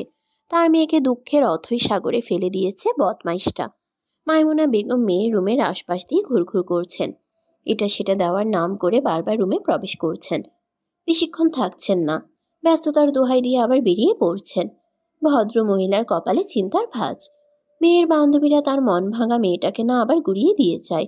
মানুষের কোনো গ্যারান্টি নাই কাটা জায়গায় খোঁচা দিতে পছন্দ করে কিনা। বিকেলের দিকে নাজনীনের বাল্য বয়সের বান্ধবীরা তার সঙ্গে দেখা করতে আসে। নাজনীন বেশ কিছুদিন বাড়িতে অবস্থান করলেও তাদের সময় সুযোগ হয়ে ওঠেনি বান্ধবীকে দেখতে আসার। তাদের মধ্যে তাসফিয়া নামের একজন নরম কণ্ঠে নাজনীনকে বলল, কিছু মনে করিস না রে নাজু, যখনই শুনেছি মন চেয়েছিল ছুটতে আসি তোর কাছে, কিন্তু এমন এক সংসারে আটকে গেছি যে চাইলেও হুট করে আসতে পারিনি। তোর জন্য আমার যে কতটা মন খারাপ হয় বলে বোঝাতে পারবো না রে। তাদের মধ্যে একজনের আবার ছোট্ট বাবু কোলে। সে বলল, আমার বাবুটা কিছুদিন খুবই অসুস্থ ছিল রে, না হলে কবেই তোকে দেখতে আসতাম। নাজনীন পরম আদরে বান্ধবীর মেয়েটিকে কোলে নেয়, কপালে ঠোঁট ছুঁয়ে শোধায়, কেমন আছো মামুনি? বাচ্চাটির বয়স কেবল 7 মাস। নতুন নতুন বুঝতে শিখেছে, এখনো বলি আয়ত্ত করতে পারেনি বেচারি। তাদের মধ্যে মলি নামের মেয়েটি জিজ্ঞাসা করল, তাহলে এখনো বেয়াদবটার নামে মামলা করিস নি কেন? ওদের এভাবে ছেড়ে দিলে অসহ আর ক্যাটাগরি মানুষগুলোর সাহস আরো বাড়বে রে। ওরা মানুষের মন ভেঙে মজা পায়। ওদের আইনের আয়তায় এনে কঠিন শাস্তির ব্যবস্থা করিস না কেন? আমি এতটাই ভেঙে পড়েছি যে এসব ঝামেলায় জড়ানোর মতো সাহস পাচ্ছি না। ধর তার নামে মামলা করলাম, পুলিশ তাকে ধরলো, তারপর আদালতে জানোয়ারটার মুখোমুখি হতে হবে, নানান রকম ঝামেলায় জড়াতে হবে। দেখা গেল আমি ন্যায্য বিচার পেয়েও গেলাম, জানোয়ারটা জেল হলো, কয় বছরই হবে। স্ত্রীকে না জানিয়ে বিবাহিত বহির্ভূত সম্পর্কে জড়ানোর দায়ে আমাদের দেশের আইন তেমন কড়াকড়ি না। তার উপর আইনের যে ভেজাল, টাকার কাছে আইন যে হাতের পুতুল হয়ে যায়। আমি তো তার 2-4 বছরের কারা জীবন দেখে তৃপ্ত হব না। আমি যদি বিচার করি, আমার বিচারে ফাঁক ফোকর থেকে বেরিয়ে যেতে পারবে। কিন্তু আমি ওই 2 জানোয়ারের নামে প্রতিনিয়ত আমার মহাপরাক্রমশালী রবের নিকট 2 হাত তুলে বিচার দিই। বিচারপতি হয় যদি আমার মহামহিম রব, তখন সেই বিচারে কোনো ফাঁক ফোকর থাকে না। আমার বিচার থেকে ছাড় পেয়েও যেতে পারে, কিন্তু আল্লাহর বিচার থেকে নয়। অচিরে ওদের ওপর আল্লাহর গজব নাজিল হবে দেখিস। আমি সেই দিনের অপেক্ষায় আছি। আমার নরম মনে যারা ইচ্ছাকৃত পাথর মেরে রক্তাক্ত করেছে, তাদের দুনিয়া ও আখিরাতে আল্লাহ তাআলা নিজেই ধ্বংস করতে যথেষ্ট হবেন ইনশাআল্লাহ। তা তো বুঝলাম, আল্লাহ তাআলা তো আমাদের সব বিষয়ে আশা ভরসা। কিন্তু তোর অবস্থা তো ভালো না। 1 মাসের শরীর শুকিয়ে কাঠ হয়ে গেছে, চোখ কঠোরে ডেবে গেছে। নিশ্চয় নিজের মিনিমাম যত্নটুকু নিস না। এভাবে করলে হবে? তুই যথেষ্ট বুদ্ধিমতী, ভেঙে পড়লে হবে না। মুছে ফেল জীবন থেকে 2 বছর। পড়াশোনায় মন দে, জীবন এখনো পড়ে আছে, এখনো কত কিছু করা বাকি। সবাই যার যার মতো করে নাজনীনকে বোঝাচ্ছে। এর মধ্যে নাজনীন বলে ওঠে, লুবাবা কেন আসেনি তা কিন্তু আমি জানি। নাজনীনের কথায় ওরা সবাই থমকে যায়। লুবাবা নাজনীনের সেই বান্ধবী, যার বিয়েতে রাজন নাজনীনকে প্রথম দেখেছিল। প্রথম দেখায় মেয়েটিকে তার মনে ধরে। লুবাবার হাজবেন্ড আর রাজন দুজন অফিস এবং বন্ধু। তারপর লুবাবা ও তার হাজবেন্ডের মধ্যস্থতায় নাজনীনের সাথে রাজনের বিয়েটা হয়েছিল। যদিও এসবের কিছুই নাজনীন জানত না। বিয়ের বেশ কিছুদিন পরে লুবাবা তাকে বলেছিল। তাসফিয়া বলল, ও লজ্জায় তোর সামনে আসতে পারছে না। ওদের হস্তক্ষেপেই তো বিয়েটা হয়েছিল। এসব কিছুর জন্য ও কিছুটা হলেও নিজেকে দায়ী ভাবে। হয়তো সেই লজ্জা থেকেই আসছে না। কপালের লিখন না যায় খণ্ডন। আমার কপালের সংসার জীবন এই পর্যন্ত লেখা ছিল। ওকে শুধু শুধু আমার জন্য মন খারাপ করতে নিষেধ করিস। যা হওয়ার তা তো হয়েই গিয়েছে। দেওয়ালের ওপাশ থেকে সব কথা মেমুনা বেগমের কানে আসছে। মেয়ে তার আইনি ঝামেলায় জড়াতে চাচ্ছে না, অথচ আজমল শেখ আর নাহিদ ইতিমধ্যে থানায় যোগাযোগ করে ফেলেছে। বাবা ছেলে প্রচুর ক্ষেপে আছে। অন্যদিকে মেয়ে এসবে জড়াবে না। ফাহমিদা শাশুড়িকে পিছন থেকে ঝাপটে ধরে, সোফায় নিয়ে বসায়, শাসানো সুরে বলে, আপনাকে না করছি না, এত দুশ্চিন্তা করবেন না। আপনি হাই প্রেশারের রুগী, এত টেনশন আপনার জন্য না। আপনি মা হয়ে যদি এভাবে ওর সামনে ফিট খান, তাহলে ওই মেয়েটার মনের অবস্থা কি হয় বলুন তো? কথায় ওকে সব সময় বোঝাবেন, তা না নিজেই চিৎকাত হয়ে পড়েছেন। এত নরম হলে হয় না আম্মা, একটু শক্ত হন। তুমি বুঝবা না বউ, আমার একমাত্র মেয়ে, নরম সরল আজীবনী। সেই মেয়ে এত ছোট্ট বয়সে কত বড় দুঃখ পেল। এত বড় ধাক্কা সামলানোর বয়স কি ওর হয়েছে? গোলাপের পুত্রে আমি কি কম যত্ন করছি? কি জন্য করছি? আমার মেয়েটা যেন ভালো থাকে, সুখে থাকে। মেয়ে আমার সারাক্ষণ মুখ বেজার করে রাখে। মা হিসেবে আমি কেমনে সহ্য করি বলো? ফাহমিদা কিছু বলতে পারে না। জীবনে এমন কিছু সময় আসে যখন সৃষ্টিকর্তার দিকে নির্বাক চোখে চেয়ে থাকা ছাড়া উপায় থাকে না। হয়তো সেই নির্বাক চোখ দুটোতে মিশে থাকা সুখের আশা। সেই রাতের পর থেকে রাজনের চোখ থেকে ঘুম পুরোপুরি উধাও হয়ে গিয়েছে। সে রাতে তারা বাসা ঠিকই খুঁজে পেয়েছিল, ভালো বাসা, আগের বাসার তুলনায় ভাড়াও কম। এমন সুযোগ লুফে নিয়েছিল রাজন। পরদিন সকালে ভোরের আলো ফোটার আগেই ট্রাক বোঝাই করে মালপত্র নতুন বাসায় এনে তোলে। বাসা বদলানো ভীষণ ঝামেলার। এক প্রকার একা হাতেই সবকিছু করতে হয়েছে তাকে। এসবের ঝামেলায় তার ভাড়া নেওয়া নতুন বাসাটার আশেপাশে নজর দেওয়া হয়নি। বাসায় ওঠার পর সময় নিয়ে আসবাবপত্র সেটিং করতে করতে সেদিন পার হয়ে গিয়েছিল। পরদিন ঘুম থেকে উঠে তীব্র দুর্গন্ধে পেটের গা গুলিয়ে আসে। দুর্গন্ধের উৎস খুঁজতে গিয়ে আবিষ্কার করে তাদের ফ্ল্যাটের বিপরীত পাশেই বিশাল এক ডাস্টবিন। ঘরোয়া আয়োজনের মধ্য দিয়ে পিয়ালিকে রাজন বিয়েটা করেই ফেলল। কাছের 2-4 জন বন্ধু বান্ধব, পিয়ালির মা এবং রাজনের মাও উপস্থিত ছিলেন। বহু কসরত করে রাজন মাকে বিয়েতে এনেছে। রাজনের বাকি 2 এই প্রস্তাব শুনেই না করে দিয়েছে। তারা প্রকৃতির কোলে মানুষ, নিতান্তই সহজ সরল তাদের জীবন। ভাইয়ের মতো শহুরে জীবনে অভ্যস্ত নয়, খেটে খাওয়া মানুষেরা ভাইয়ের এহেন অপকর্ম কিছুতেই সমর্থন করল না, সাফ সাফ জানিয়ে দিল। তোমার এমন হঠকারী সিদ্ধান্তে আমাদের মত নেই। তুমি শিক্ষিত হয়েছ, ধরাকে সরা জ্ঞান করা শিখেছ। তোমার সাথে আমরা পারবো কেন? যা করেছো নিজের বিবেককে প্রশ্ন করে দেখো। যা করেছো কতটুকু ঠিক? মা তো আমাদের একার নন, তিনি যা ভালো বুঝবেন করবেন। এরপর আর ভাইদের শক্ত কথার পিঠে রাজন কিছু বলার সাহস করে ওঠেনি। শুক্রবার জুম্মার নামাজের পরেই বিয়ের কার্যক্রম শুরু হয়। বিয়ের আয়োজন হয় রাজনের বাসাতেই। মেয়ে পক্ষ থেকে শুধুমাত্র মেয়ে এবং মেয়ের মা উপস্থিত। রাজনের মা অবাক চোখে তাকান সেদিকে। তার ৬৫ বছরের জীবনে এমন বিয়ে কোনোদিন দেখেননি, কিন্তু মুখ ফুটে কিছুই বলেন না। পিয়ালের ইচ্ছে বিয়ের কাবিন হোক ১০ লক্ষ টাকা। রাজন সরাসরি এই প্রস্তাব নাকচ করে, বরং এবং কনের মধ্যে মৌখিক যুদ্ধ লেগে যায়। কেউ কাউকে ছাড় দিতে নারাজ। রাজন বলে, 2 লক্ষের বেশি 1 টাকাও না। 2 লক্ষ টাকায় আমাকে বিয়ে করতে চাও? এত শখ? কম হলেও 5 তো হতেই হবে। কি চাস, বিয়ে হোক নাকি ভেঙে দেবো সব? আমার একটা দাম আছে না? এই যুগে কেউ 2 লক্ষ টাকা কাবিনে লেখে? রাজনের কপালে রগ ফুলে যায়। এমনিতেই সে নানান সমস্যায় ফেঁসে আছে। চারদিক থেকে ঝামেলা ধেয়ে আসছে। নতুন করে পিয়ালির এই অন্যায় আবদারে সে যার পরনায় দিক হারিয়ে ফেলে, মুখ ফসকে বলে ফেলে, তোর আবার দাম? তোকে তো এমনিতেই বিছানায় পেয়েছে। যদি বিয়ের শখ থাকে তাহলে রাজি হয়ে যা, নাহলে মা মেয়ে বিদায় হ। কেন? বউয়ের কথা মনে পড়ছে নাকি? অলরেডি ডিভোর্সের সব কাগজপত্র জমা দেওয়া হয়ে গিয়েছে। কিছুদিনের মধ্যেই নোটিশ চলে যাবে। প্রতি উত্তরে পিয়ালি কিছুই বলে না, কেবল থমকে তাকিয়ে থাকে রাজনের দিকে। কথা বাড়ালে বাড়তেই থাকবে। পিয়ালি অত্যন্ত চতুর প্রজাতির প্রাণী। তর্ক বাড়িয়ে নিজের ক্ষতি সে করবে না। রাজন মানুষ ভালো না। ভালো মানুষ হলে ঘরে অমন সুন্দর স্ত্রী রেখে তার কাছে যেত না। ভদ্রবেশী লুচ্চা যাকে বলে। অবশেষে বিয়ের ঝামেলা মিটল। রাজন তার নতুন স্ত্রীকে নিয়ে মাকে সালাম করাতে নিলে ভদ্রমহিলা গম্ভীর স্বরে বললেন, প্রয়োজন নেই বলেই সরে দাঁড়ালেন। বিয়েতে ভুরি ভোজ হবে না, তাই কি হয়? নামকরা রেস্টুরেন্ট থেকে পোলাও, খাসির লেগ পিসের রোস্ট, বিফ কাবাব, জর্দা আর গরুর মেজবান আনা হয়েছে। সবাইকে খাবার পরিবেশন পর্ব শেষ হলে পিয়ালি নিজ হাতে পাতের খাসির লেগ রোস্ট তুলে নিল। রাজনের প্লেটের খাবার নড়ে না। সে আর চোখে পিয়ালির গাপুস গুপুস খাওয়া দেখছে। ভাবছে এই বুঝি পিয়ালি বলে, লেগ রোস্টটা আমরা ভাগ করে খাই। পিয়ালিকে দেখে তা মনে হচ্ছে না। পাশে যে রাজন নামক নতুন বর উপস্থিত তা সে ভুলেই গিয়েছে। সুন্দর বাসর ঘর সাজানো হয়েছে। টকটকে লাল রঙের শিফন শাড়িতে নিজেকে মুড়িয়েছে পিয়ালি।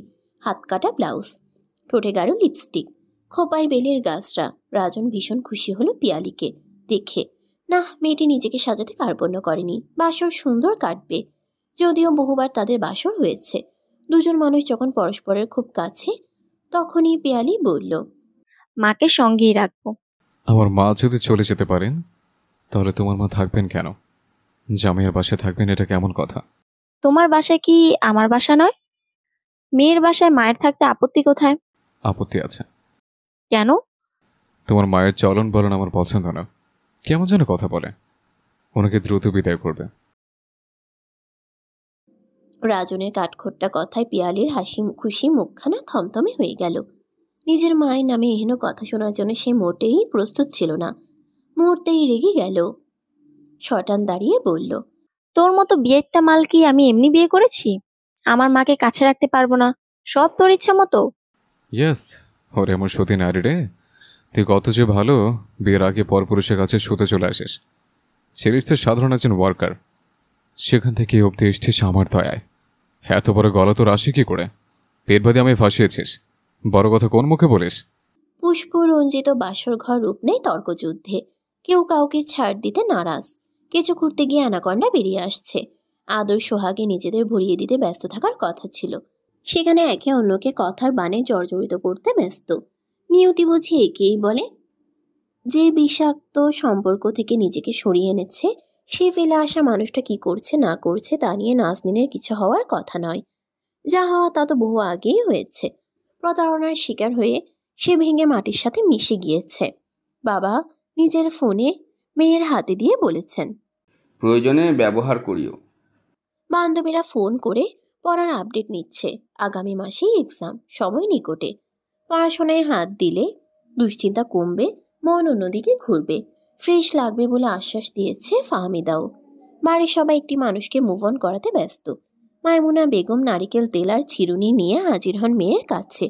মোড়া এগিয়ে দিয়ে মেয়েকে বলেন, এটাই বস, মাথায় তেল দিয়ে দিই, চুলগুলো লালচে হয়ে গেছে। নাজনীন চুপচাপ মায়ের কথা শুনে। সংসার ত্যাগের 3 মাসের মাথায় নাজনীনের কাছে ডিভোর্স পেপারটি এসে পৌঁছালো। ডাকঘর থেকে যখন নিজের নামের চিঠির কথা শুনেছিল, নাজনীন তখনই আন্দাজ করতে পেরেছিল কাঙ্ক্ষিত বস্তুটি হয়তো এসেই গেল। সে নিজ থেকে কিছু না করলে ওদিক থেকে যে বসে থাকবে না তারও ওর জানা ছিল। ওকে তার আবার প্ল্যান প্রোগ্রাম তো কম করা হয়নি। নাজনীন কাগজে সই করতে বেশি সময় নিল না। দীর্ঘশ্বাস গোপন করে খসখসে কাগজে কাঙ্ক্ষিত স্থানে কলমের আঁচড়ে নিজের নামটি বসিয়ে চিরতরে নিজেকে মুক্ত করল একটি টক্সিক সম্পর্ক থেকে। ফাহমিদাকে দেখে নাজনীন চমৎকার একটা হাসি উপহার দিল। বেচারি ননদের হাসি মুখখানা স্বাভাবিকভাবে নিতে পারল না। হাতে রাখা ডালের বাটিটা দ্রুত হাতের টেবিলে রেখে দৌড়ে গেল কিচেনে। মাইমুনা বেগম সেখানে রান্না করছিলেন। এটুকু আসতেই ফাহমিদা হাঁপিয়ে উঠল। হাঁপাতে হাঁপাতে বলল, আম্মা, নাজনীনের মাথাটা বোধ হয় এবারে একেবারেই গেছে। খুন্তি দিয়ে তরকারি নাড়ছিলেন মাইমুনা বেগম। পুত্র বউয়ের কথায় তার দিকে তাকিয়ে থাকেন গোল গোল চোখে। এ কথা তার বোধগম্য হয়নি। ফাহমিদা পুনরায় বলল, এতদিন যা চেয়েছি আজ সেটাই হলো। আমি কত করে বুঝিয়েছি ওকে। ওকে এতগুলো দিনে ঠিক মতো খায়নি, নিজের যত্ন নেয়নি, কেবল মনমরা হয়ে ঘুরে বেরিয়েছে। সেই মেয়ে দেখেন আজ সুন্দর জামা পরেছে, কত সুন্দর পরিপাটি হয়ে খেতে বসেছে। মাইমুনা বেগম সব শুনে আর দাঁড়ালেন না। রান্না শেষ। গ্যাসের ফ্লেম অফ করে তড়িঘড়ি করে মেয়ের কাছে যান। নাজনীন টেবিলে দস্তরখানা বিছিয়ে রাখছিল। মাকে দেখেও নাজনীন চমৎকার একটি হাসি উপহার দিল। বলল, অনেকদিন পরে শান্তি লাগছে মা। মনে হচ্ছে মাথা থেকে ভারী বোঝা নেমেছে। রান্না হয়ে গেলে খেতে দাও, ক্ষুধা লেগেছে অনেক। মাইমুনা বেগম মেয়ের মাঝে খুঁজে পেলেন ঠিক ছোটবেলার নাজনীনকে। আনন্দে কখন যেন তার চোখ দুটো পানিতে ভরে উঠল, তিনি টেরি পেলেন না। শাড়ির আঁচলের কোনা দিয়ে দ্রুত মুছে ফেললেন। সেদিন সন্ধ্যায় নাহিদ বোনের পছন্দের চিকেন চপার বাটার নান নিয়ে এলো। নাজনীন নিজ খরচে সেদিন দুধ চা করল। তারপর সবাইকে চায়ের সাথে নান চাপ বেড়ে খাওয়ালো। সবাই যখন বসে সন্ধ্যার নাস্তা করছে, ঠিক তখন নাহিদ একটি প্রস্তাব উপস্থাপন করল। যদি সবাই মিলে কক্সবাজার ঘুরে আসি তাহলে কেমন হয়? বিয়ের পরে একবার স্বামীর সঙ্গে হানিমুনে গিয়েছিল ফাহমিদা। এরপর আর লং ট্রিপে যাওয়া হয়নি। স্বামীর মুখে ঘুরতে যাওয়ার প্রস্তাবে তার গুলোমুলো মুখখানা খুশিতে ডকমক করতে লাগলো। তা নজর এড়ায় না নাজনীনের। আজমল শেখ ধীরে ধীরে চায়ের চুমুক দিয়ে চা পান করছেন। তিনি বললেন, তোমরা যাও, সবাই গেলে দোকান দেখবে কে? তাছাড়াও বাড়িঘর ফেলে একসঙ্গে যাওয়া যায় না। 2-3টা দিন কর্মচারী সামলাবে। তাছাড়া দোকানে সিসি ক্যামেরা আছে, ওখানে বসে সব তদারকি করতে পারবো। এ নিয়ে তুমি ভেবো না। বহুর জীবনে বড় ধকল গিয়েছে। তাছাড়া আমরাও নিয়মতান্ত্রিক জীবনে হাঁপিয়ে উঠেছি। জীবনে রিফ্রেশমেন্টের দরকার আছে। তাই সবাই মিলে চলো ঘুরে আসি। এরপর আর হয়তো কোনো যুক্তি খাটে না। আজমল শেখ কিছু বললেন না। মেয়ের কথা ভেবে চিরকাল সংসার সংসার করে হেদিয়ে মরা মাইমুনা বেগমও নীরবে সম্মতি জানালেন। বাকি নাজনীন। নাহিদ ভ্রু উঁচিয়ে বোনকে শুধায়। কিরে? নাজনীন প্রতি উত্তরে শুধু বলল, আচ্ছা। আজও সকালে নাস্তা না বানিয়ে পড়ে পড়ে ঘুমোচ্ছে পিয়ালি। রাজন চিৎকার চেঁচামেচি করছে নাস্তা না পেয়ে। পুরোদমে চাকরি ছেড়ে আলস্য বিলাস করছে পিয়ালি। বেশিরভাগ সময় অনলাইন অথবা হোটেল থেকে কিনে খেতে হয় রোজ। রাজন এসবে ত্যক্ত বিরক্ত। ঘুমন্ত পিয়ালির দিকে জোরে হাঁক ছাড়ে রাজন। বলি, জমিদার কন্যার কি ঘুম হলো? আমার অফিস যাওয়ার সময় হয়ে যাচ্ছে। নাস্তা কোথায়? আচমকা ঘুম ভাঙায় পিয়ালিও বিরক্ত হয়। চোখ কষলে বলে, সারের মতো না চেঁচিয়ে নিজেরটা নিজে করতে পারো না? না, পারি না। তোমাকে রেখেছি কি জন্য? শোপিসের মতো শোকেসে সাজিয়ে রাখতে? এত সকালে আমার ঘুম ভাঙে না। নবাবের পেটি আগে তো ঠিকই 8টার আগে অফিস চলে যেতে, সেজে গুজে। এখন এত নাটক শিখেছ থেকে? বস্তি থেকে মহলে ঠাই দিলে পিপিলিকারও ডানা গজায় দেখছে। পারবো না, কি করবে? বাচ্চা থেকে বেরিয়ে যাবে, সোজা। পিয়ালি এবার আর তর্কে জড়ায় না। কিচেনে গিয়ে ফ্রাই প্যানটা রাজনের দিকে ছুঁড়ে ফেলে বলে, এত সস্তা আমাকে তাড়ানো?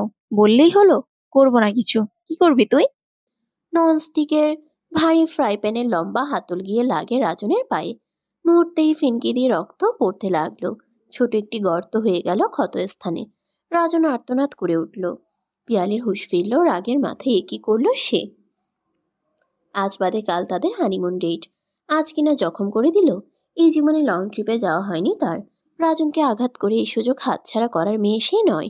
দ্রুত হাতে রাজনকে বিছানায় বসিয়ে প্রাথমিকভাবে রক্ত বন্ধ করল। মুখে পানির ছিটি দিয়ে কিচেনে গেল।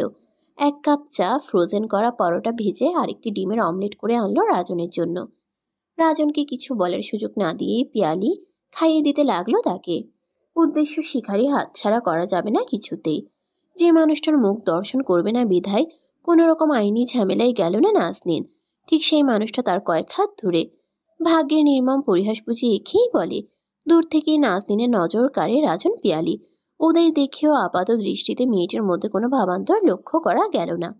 নাজনীন তখন নীলাভ পানি সমুদ্রের ঢেউ দেখতে ব্যস্ত। হঠাৎ এক দম্পতির দিকে নজর যায়। চেনা মুখ দেখা মাত্রই তার দৃষ্টি হয় স্তম্ভিত। সমুদ্রের ছোট ছোট ঢেউয়ে নাজনীনের পা ভিজিয়ে দিচ্ছে। পায়ের পাতা ডুবে আছে বালুর পাতলা স্তরে নিচ্ছে। হাওয়ার তালে উড়ে যেতে চাইছে গায়ের ওড়না। নাজনীন মাথায় ওড়না টেনে নেয়। পরনের হালকা নীল রঙের কুর্তিতে তাকে ভীষণ স্নিগ্ধ দেখায়। এমন সময় নাহিদের কণ্ঠস্বর ভেসে আসে। বনু এদিকে তাকা, সুন্দর করে পোজ দে, আমি ছবি তুলছি। নাজনীন হেসে ব্যস্ত হয়ে পড়ে ভাইয়ের মুঠোফোনের ক্যামেরার দিকে। ঠোঁটে অল্প হাসি রেখা ফুটতেই নাহিদ ফটাফট কয়েকটা ছবি তুলে ফেলে। নতুন নাগর জুটিয়েছে বোধ হয়, ডিভোর্স হতে না হতেই। এরা পারেও বটে। নাজনীন ছবি দেখতে পা বাড়াতে নিলে কানে ভেসে আসে কিছু অপ্রত্যাশিত বাক্য, যা মুহূর্তেই মেয়েটির বুকটা এফোর ওফোর করে দিতে যথেষ্ট ছিল। মুখের হাসি মিলিয়ে গেলেও চোখে পানি এলো না। কণ্ঠস্বর তার চেনা। বাতাসে তীব্র গতিতে ফিসফিসিয়ে বলা কথাও ঠিকই তার কানে গেল। রাগে চোয়াল শক্ত হয়ে এলো। হাত মুষ্টিবদ্ধ করে কথার উৎস খুঁজতে গিয়ে আবিষ্কার করলো পিয়ালিকে। পাশেই রাজন পিয়ালিকে মিনমিন স্বরে কিছু একটা বলছে। তাতে পিয়ালি খুব একটা পাত্তা দিচ্ছে বলে মনে হয় না। নাজনীনের রাগান্বিত চেহারায় পিয়ালি আরেকটু ঘি ডালল। দেখছো না, নাগর নিয়ে ঘুরতেও এসেছে। তুমি হয়তো ভাবতে তোমার শোকে কাতর হয়ে ঘুরে বেড়াচ্ছে, অথচ দেখলে তো। হিতাহিত জ্ঞান হারিয়ে পিয়ালির নাক বরাবর নারী দেহের সবটুকু শক্তি দিয়ে নাজনীন দিল এক ঘুষি। নাক স্পর্শকাতর অঙ্গ। এক ঘুষিতেই রক্ত বেরিয়ে গেল। পিয়ালি নাক ধরে আর্তনাদ করে উঠল। রাজন শুধু অবাক চোখে নাজনীনের দিকে তাকিয়ে রইল। নাজনীন থেমে রইল না। পিয়ালিকে হ্যাচকা টানে পায়ের কাছে এনে ফেলল। ঠিক ভুল, উচিত অনুচিত, ন্যায় অন্যায়, সব ভুলে সে পিয়ালিকে একের পর এক লাত্তিতে নাজেহাল করে ফেলল। নাজনীনের মেদহীন চিকনা শরীরের কাছে একেবারে ধরাশয়ী হয়ে পড়ে রইল পিয়ালি। নাজনীন চুল ধরে দাঁড় করালো। মারের পর মার খেয়ে পিঠ টান করে দাঁড়াতেও পারছে না পিয়ালি। ঘটনাটি এত দ্রুত ঘটল যে রাজন কাছাকাছি থেকেও কিছু করতে পারল না। কিছু বলতে গিয়েও নাহিদকে দেখে তখন স্থির হয়ে দাঁড়িয়ে রইল। নাজনীন রাগান্বিত কণ্ঠে বলতে লাগলো, কি বললি আবার বল? আমি নতুন নাগর জুটিয়েছি? তোর মতো নষ্টা নারী লোক আমি না। তুই পেট বাঁধিয়েছিস বলে সবাইকে তোর মতো ভাবিস কোন সাহসে? নিজে একজন নারী হয়ে আরেকজন নারীর সংসার ভাঙতে তোর বুক কাঁপে না? তোদের ছেড়ে দিয়েছি আল্লাহর আস্তে, ওখানেও কেন আমার পিছু নিস? তোর মতো 12 ভাতারের নিজের ভাতারকেও নাগর মনে হয়। তোকে আমি আজ মেরেই ফেলবো, বেজন্ম কোথাকার। ভাই বোন দুজনই গরম মেজাজের মানুষ, এ কথা রাজনের জানা। তবে তাদের পরম সম্মানের একজন হওয়ায় এ কথা শুধু শুনেই এসেছিল। আজ তার প্রত্যক্ষ দর্শনের সুযোগ হলো তার। নাহিদ ফাহামিদা দৌড়ে নাজনীনের কাছে এলো। ওদের কানেও কথাগুলো পৌঁছেছিল, কিন্তু ওরা ভাবতেও পারেনি এসব কথা নাজনীনকে উদ্দেশ্য করে বলা হয়েছে।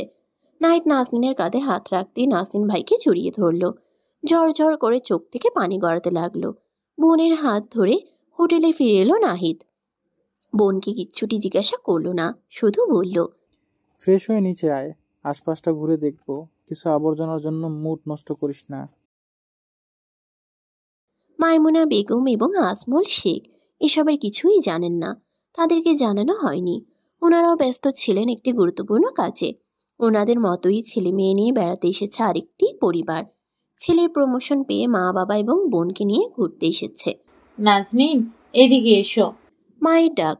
মা সবসময় তুই করেই সম্বোধন করেন, কিন্তু অপরিচিত মানুষের সামনে তিনি আবার সন্তানদের এক্সট্রা আদর করে তুমি সম্বোধনটা করেন। এ নাজনীনের জানা। মায়ের ডাকে অদূরে দাঁড়িয়ে থাকা মেয়েটি তাদের দিকে এগিয়ে যায়। কাছে যেতেই মাইমুনা বেগম পরিচয় করিয়ে দেন। এই যে আমার মেয়ে নাজনীন। আপনার মেয়ে তো ভালোই মিষ্টি। ওর মায়ের মতোই আরেকটি নারী কণ্ঠ ভেসে এলো। নাজনীন কি বলবে ভেবে পেল না। মাইমুনা বেগম নতুন পরিচিত হওয়া পরিবারটির সাথে নাজনীনকে পরিচয় করিয়ে দিলেন। শ্যামবর্ণের এক সুঠাম দেহী পুরুষ অল্প সময়ের জন্য হলেও নাজনীনের দৃষ্টি আকর্ষণ করলো। চোখে চোখ পড়তেই নাজনীন দৃষ্টি নামিয়ে ফেলল। পরিচয় সূত্রে ছেলেটি ওই পরিবারটির একমাত্র ছেলে। ঘুরতে এসে নতুন বান্ধবী পেয়ে মাইমুনা বেগম খুব খুশি। তিনি সংসারের গল্প খুলে বসেছেন। আজমল শেখও নতুন পরিচয় হওয়া টাকমাথার ভদ্রলোকের সঙ্গে গল্প জমিয়ে ফেলেছেন। চায়ের কাপে তাদের দারুণ গল্প জমে যাচ্ছে। নাহিদ ফাহমিদার হাত আঁকড়ে একটু দূরে সরে যায়। নতুন পরিচিত হওয়া পরিবারে বছর 16-র যে কিশোরী মেয়েটি, সে নাজনীনকে ভীষণ পছন্দ করে ফেলে। আগ বাড়িয়ে বলে, আমার তো কেউ নেই এখানে আপু, আমি কি তোমার কাছে একটু দাঁড়াতে পারি? নাজনীন হেসে সম্মতি জানায়। এসো না, নাম কি তোমার? মেয়েটি খুশি হয়। এ বয়সের মেয়েরা অল্পতেই আপন ভেবে ফেলে মানুষকে। এই যে নাজনীনের বলা ছোট ছোট দুটি বাক্যে তাকে পছন্দ করে ফেলল। সবাই যখন নিজের মতো সঙ্গী পেয়ে গল্প জুড়ে বসেছে, ঠিক সেখানেই একজন সঙ্গীহীন হয়ে দাঁড়িয়ে রয় কিছুক্ষণ। নিজের মা বাবা এবং ছোট বোন হাতছাড়া হওয়ায় ছেলেটি নিঃসঙ্গ হয়ে পড়ে। নাহিদ হয়তো সঙ্গ দিতে পারত যদি তার বউ না থাকতো। সবার মাঝে পাত্তা না পেয়ে ছেলেটি যখন স্থান ত্যাগ করতে পা বাড়াতে নিল, ঠিক তখন রুকাইয়া নামের কিশোরী মেয়েটি ভাইকে ডেকে বলে ওঠে, ভাইয়া, তুমি আমাদের সাথে গল্প করো না? আপুটা খুব ভালো, তোমাকেও আমাদের দলে নেব, কি বলো আপু? মেয়েটি যতটা অবুঝ নাজনীন ততটাই বুঝবতী। সে উত্তর সাজিয়ে উঠতে পারল না, জবাবে কিছুই বলতে পারল না। কিন্তু নাজনীনের জবাবের অপেক্ষা না করেই ছেলেটি বলল, তোমরা গল্প করো, আমি কাছে আছি, কিছু লাগলে ডাক দিও। সমুদ্র তীরের রাতের বেলার রূপটা অন্যরকম সুন্দর হয়। সূর্যের আলো নিভে গেলেই জ্বলে ওঠে নানান রকম কৃত্রিম আলো। চারপাশ হলুদ সাদা আলোয় ঝলমটিয়ে ওঠে। সে আলোতেই নাজনীনের চোখ পড়ে জোড়া হৃদয়ের যুবকের মুখখানা। শ্যামলা, শান্ত, ভদ্রতার কলসে মোড়ানো এক তরুণ যুবক। অল্প দূরত্বে তারা পাশাপাশি দাঁড়ানো। রুকাইয়া ভাইয়ের এক হাত দখল করে কাছাকাছি দাঁড়িয়ে আছে, আরেক হাত নাড়িয়ে কথা বলছে মেয়েটি। ভাই যে ছোট রুকাইয়ার ভীষণ পছন্দের, তা অল্প আলাপে নাজনীন বুঝতে পেরেছে। সেই সঙ্গে বুঝেছে মেয়েটির শরীর যতটা বেড়েছে মানসিকভাবে ততটা বেড়ে উঠতে পারেনি। বয়সের তুলনায় একটু বেশি শিশুসুলভ আচরণ মেয়েটির মধ্যে বিদ্যমান। রুকাইয়া ভাইকে প্রশ্ন করে, ভাইয়া, সমুদ্রের শেষ কোথায়? জানি না বনু, হয়তো সমুদ্রের কোনো শেষ থাকে না। শেষ থাকে না কেন? আল্লাহ ভালো জানেন, আমি জানাশোনার পরিধি খুবই সীমিত। সীমিতই তো থাকবে, ছোটবেলায় পড়নি, ফাঁকিবাজি করেছ, যার জন্য আমার প্রশ্নের জবাব দিতে পারছো না, বললে ঠিক হয়ে পারতে। বোনের মুখ ফুলানো অনুযোগে ভাইয়ের সাথে নাজনীনও হেসে ওঠে। বেশ ধৈর্যের সাথে বোনের বাচ্চামো প্রশ্নের জবাব দেয় ছেলেটি। নাজনীন অবাক হয় কিছুটা। রুকাইয়া দিন দুনিয়া আজব সব প্রশ্ন তুলে ভাইয়ের সামনে। বোনের শিশুসুলভ আচরণ হয়তো ভাইয়ের আদর আহ্লাদের কাছে প্রতিপালিত হচ্ছে দিনকে দিন। রাতের অন্ধকার গাঢ় হতেই দুই পরিবারের সবাই আবারও একত্রে মিলিত হয়। রাতের ডিনার তারা এক ছাদের নিচেই করবেন। ইতিমধ্যে দুই পরিবারের মধ্যে বেশ ভালো চেনা জানা হয়ে গিয়েছে। ভাব ভালোবাসাটাও ভেতরে ভেতরে বেড়েছে। মাইমুনা বেগম ও আজমল শেখের নতুন আত্মীয়তা একটু বেশি বিনয়ী। অপরদিকে ভদ্রলোক ও ভদ্র মহিলাও তেমনই আন্তরিক। মনে মনে তাদের চিন্তা ভাবনা ভিন্ন। অন্য ফোন দিয়ে আটছেন মনে, কিন্তু সদ্য পরিচয়ে বলার সাহস করে উঠছেন না। আর একটি দিন তারা কক্সবাজারে আছে।